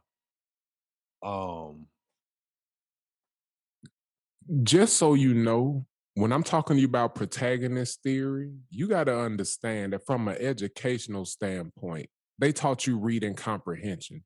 They taught you when they give you a paragraph, what information you are supposed to take from that paragraph. K through 12, they drove that shit into your head for 12 years. They know exactly how to tell you a story. They told you she shot him dead during an arrest at a traffic stop. You notice how many of these killings are during arrests at traffic stop? How many traffic stops end in a motherfucker getting arrested? 100% of the ones where we get shot somehow. We were a suspect in those traffic stops as opposed to a nigga who was about to get a speeding ticket, who had a tail light out, whose tent was too dark. We was getting arrested, even though we never figure out what the fucking charges would have been. You feel what I'm saying? Who changed lanes without signaling? You know what I'm saying? Nigga dead. Nigga got pulled over because he didn't signal and he was getting arrested. Like, it's crazy shit. Like, it said in the article, I didn't read the whole shit, but he was pulled over for a hanging tree air freshener obstructing the view of the driver. That's why he was pulled over. You heard that correctly. Yep. And apparently had a warrant or some shit like that.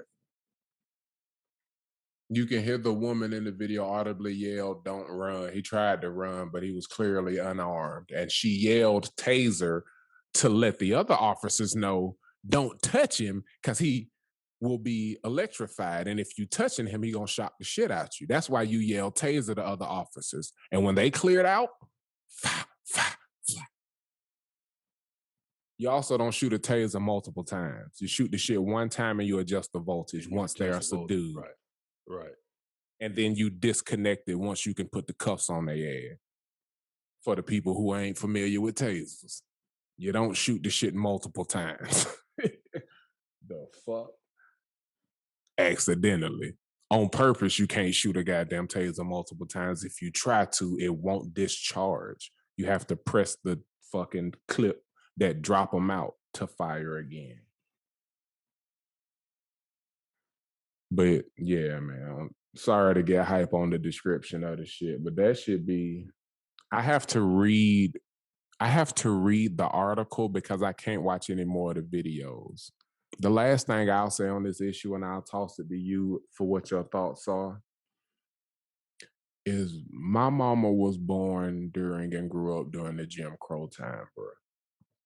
Jim Crow era, whatever you want to call it. And she has told me countless stories, like wild shit, like it being a damned if you do, damned if you don't situation. Like her mom would go into the grocery store to shop and leave her in the car because she didn't want people bothering her while she was trying to get food for the family. And she'd leave the car window cracked because it was hot. And the mother would walk by with her child and say, "Look at the nigger, honey, spit on the nigger." And she'd have to roll the window up to prevent white people from spitting on her and sit in a 120-degree car waiting on her mama to come out with the groceries. And then her mother's mad because the car hot as fuck putting cold groceries in the car. And she don't know how to explain that it was so I didn't get spit on. You feel what the fuck I'm saying, bro? Yeah. So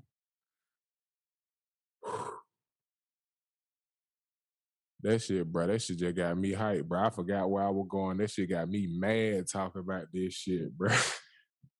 What the fuck were we talking about, bro?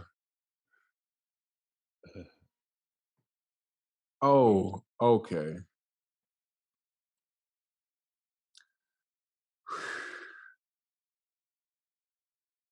This shit stressed me out, bro. It's stressful. To have been dealing with this shit for that long, you feel what I'm saying? Racism affects you negatively, according to the CDC. Like, bro, I can't even process information. I done lost my whole train of thought, man. That shit just got me mad, man. That shit.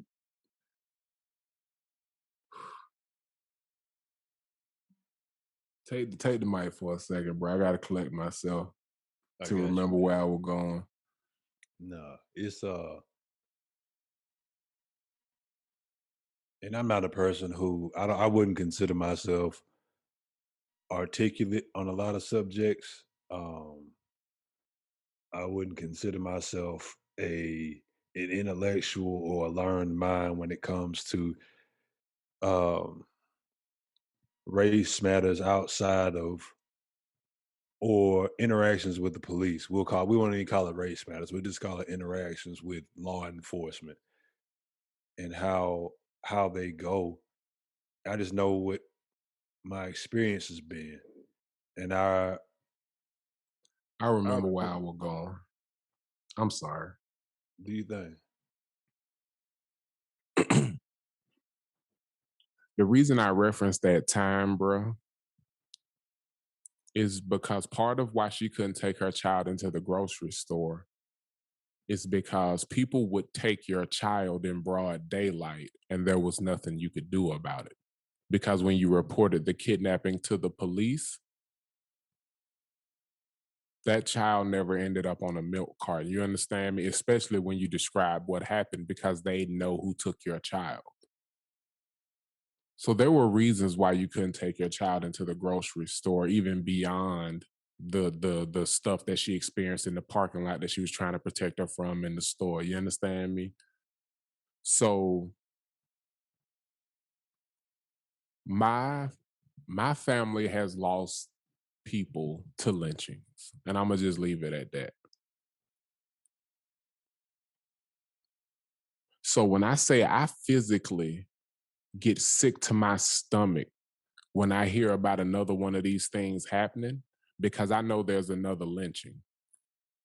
If you have convinced yourself that every one of these videos that roll out isn't a public lynching, you fooling yourself. The only difference is that in 2021, you don't get to see their reactions. They don't have to go stand out in the town square to see a nigga swing from a tree. They can sit in the comfort of their home and eat some sugar smacks and watch niggas die on loop. It's countless videos of us getting shot in the back, choked to death, knee on our throat. They can watch these videos over and over and over and don't even have to pay anything outside of their cell phone bill, let alone go out and show their face to show that they enjoy this shit. So for the community that love this shit, All of these public lynchings, all of these videos that get released make me sick to my stomach. Because for those of you who are allies, I promise you, I am not trying to beat up on you right now with what I'm saying. But I'd be damned if the allies in the other community make me ignore the people who made my mama roll her motherfucking window up. Because they haven't died. They are of the age that are the people in Washington making the fucking laws. The spit on the nigger, honey, those people are making the laws right now. You understand me? They ain't dead and gone. This shit ain't something we don't have to worry about anymore. The child that was being told to spit on my mother is her age. You understand me? She's still kicking. She in her 50s. Her mama's still here. You feel me?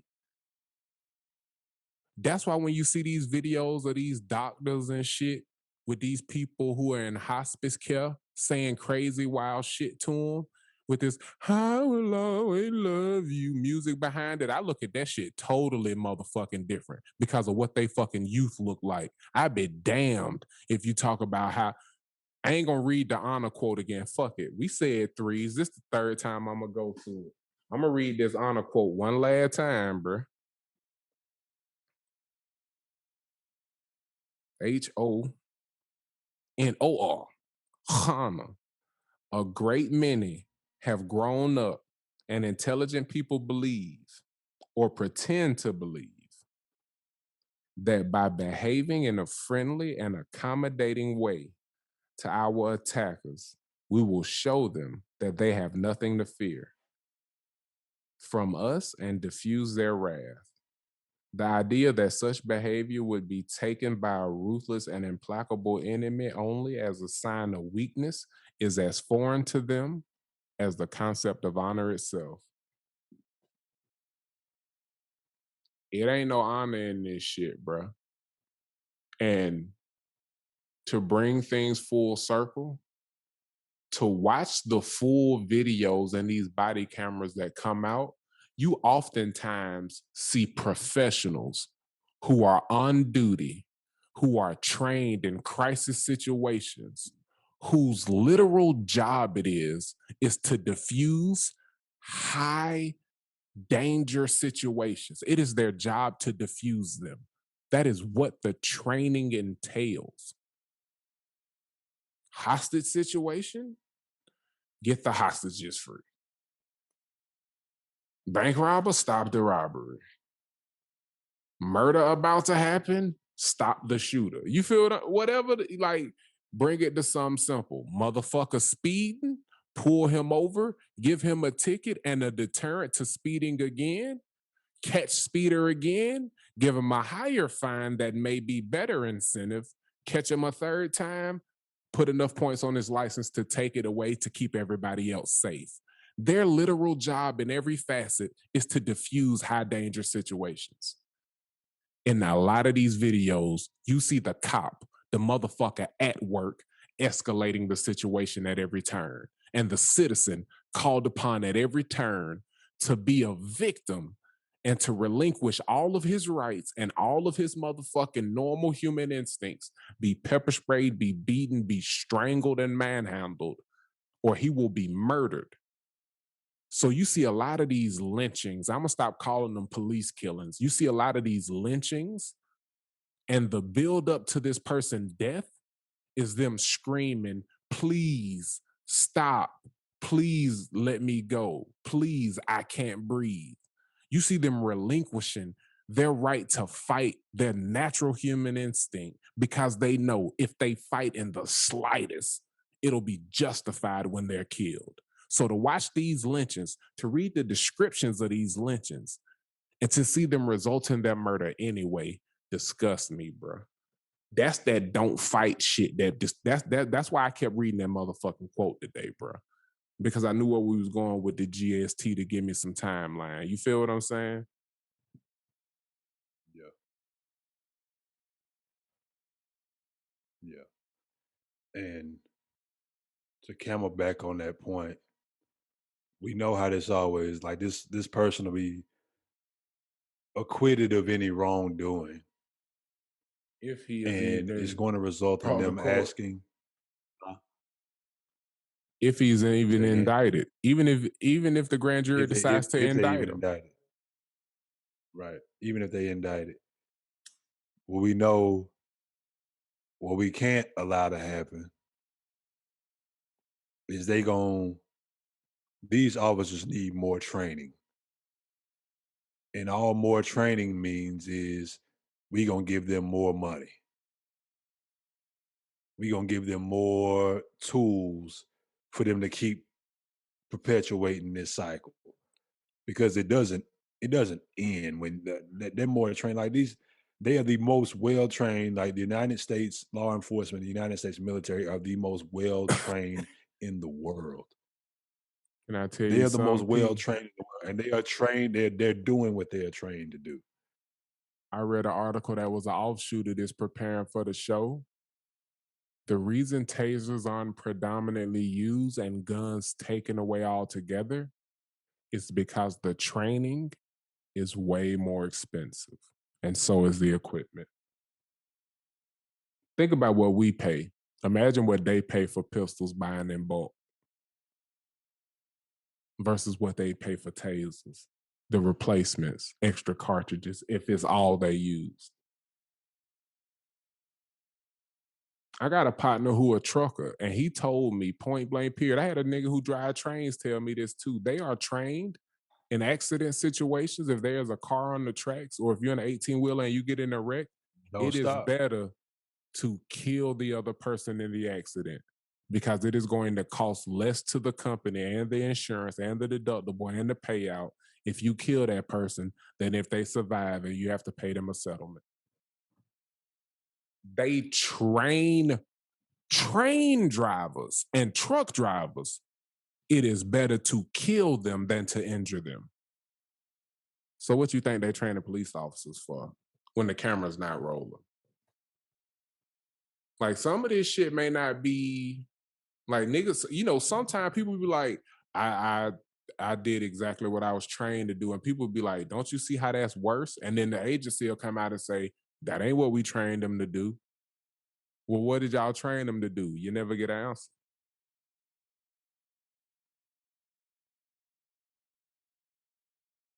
You never get an answer.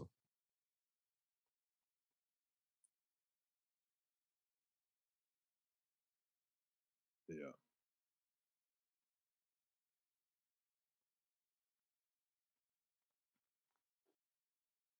This shit a painful process. It is, bro, man. And I hated to bring the place down after the wonderful sharing you gave us about the anniversary, man. But shit ain't all peachy and shit ain't all roses, man. And I gave you the headlines you chose. So we here now, cuz. Yeah. You know what I'm saying? But this is a conversation on wax. This a cow, as you could tell from the logo. Shouts out to the gang gang. But when I'm really down and on some other shit, the day going left on me, man, it could be dead ass. And tell me if I'm lying. It could be 3 o'clock in the morning. It could be 7 o'clock in the morning. It could be 2 o'clock in the afternoon. If I just need to shift the energy and the direction of my day, man, I call my dog P up and be like, bruh, tell me something good, G. Yes, sir. There's something good I can tell you is we will be instituting the story that I'm going to give you is centered around us instituting a new segment of this show because of recent events. And I'll give you that now. Me and my dog are musicians, we're artists, we're writers, we're orators. And we've been doing this now for him since he was 14, me since I was 18, 19-ish. And in some way, shape, or form, we were both impacted by somebody we recently lost, a giant, a behemoth in the hip hop realm. And not just the hip hop realm, but we'll get more to that. He was a giant in hip hop, and that's how we were, I'm sure, introduced to him, both of us. That is Earl DMX Simmons. And he recently passed. And the reason I bring it up, not to iterate on the theme of death, but to talk about it and to be honest about it, because obviously death, like you got to earn the right to die, and everybody's going to do it. And the reason I bring Earl Simmons DMX up is because I have an affinity for the man, and I have since I was a seventh grader. Um, and after his passing, like I'm an avid Twitter user, and everything that I've seen, like from his passing, has been these just random, beautiful stories from just a number of people. I read one story about a young lady who uh, took her daughter, a stepdaughter, on a trip after her stepdaughter graduated, and DMX ended up sitting by the stepmother on the plane. He hopped on with his entourage, and he had this conversation with her over a short flight. And when the flight ended, they exchanged numbers, and he said he was going to call her. He called her that night, had her and the stepdaughter come to his concert, and they enjoyed a wonderful night with him. And it's these random stories about DMX and an IHOP helping people mop and clean up at the end of the night.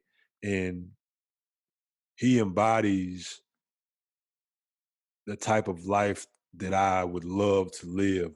Just random, like just, and people see racks as money, a currency that you accumulate, and they have dead presidents on them.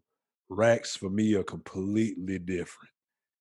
I don't want them type of racks. I want to rack up a different type of racks, and that's random acts of kindness.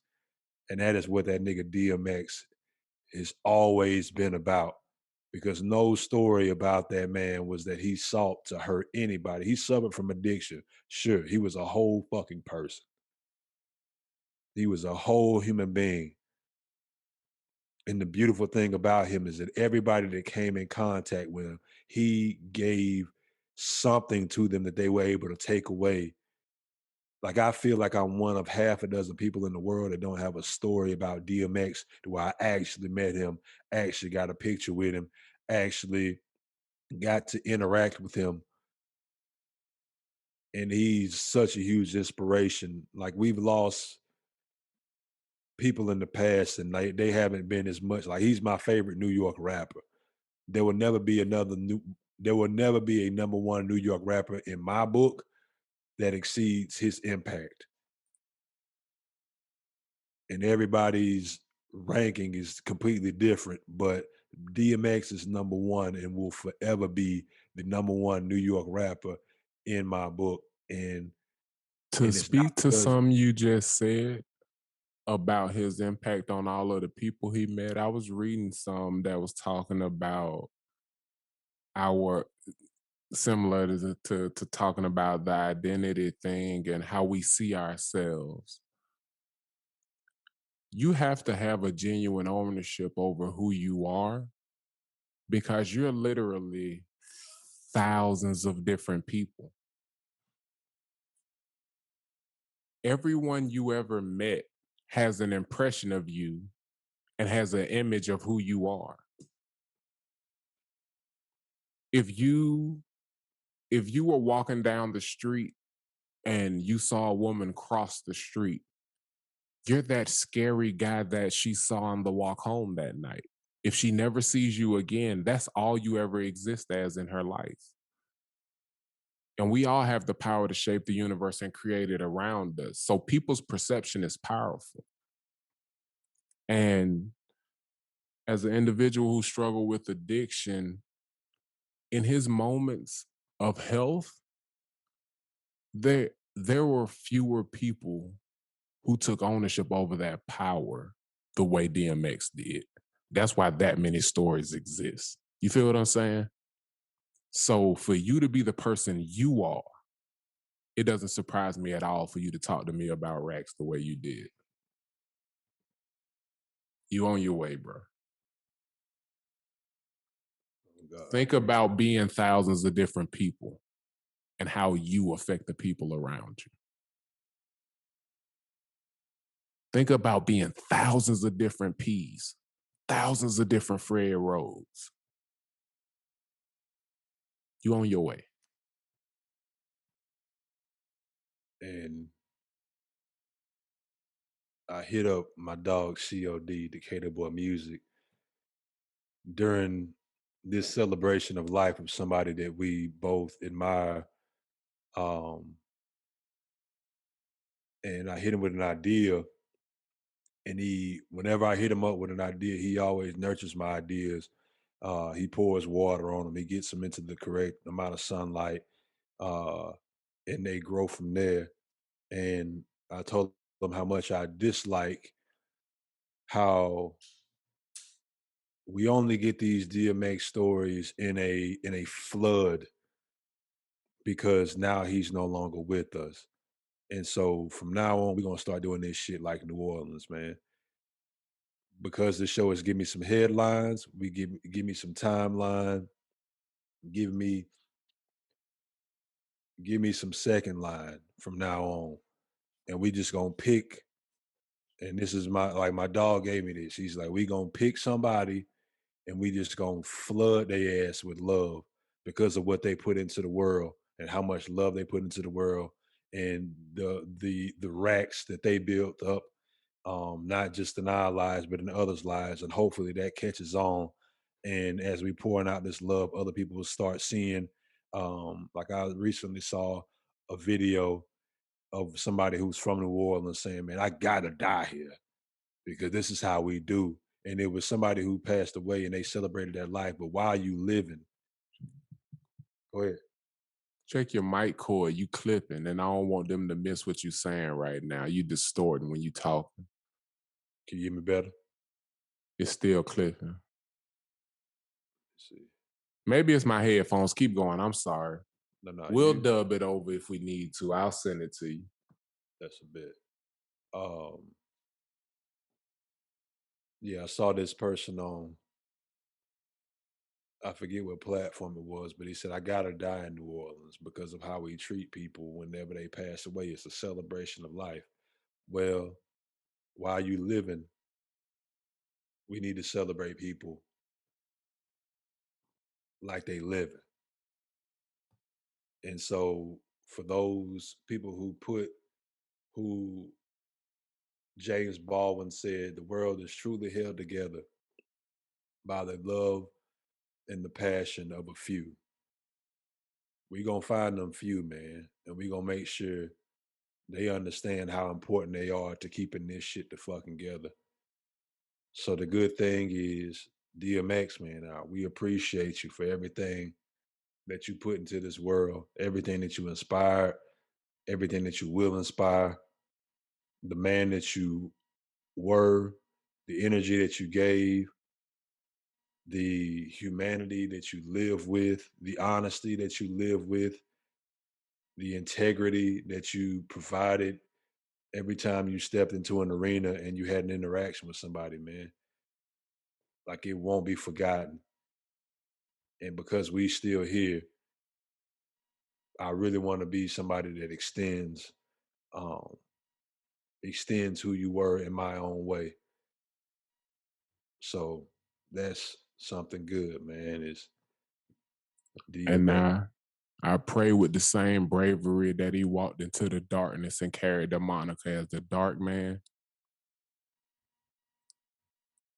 that he get to see the light. Because he earned that.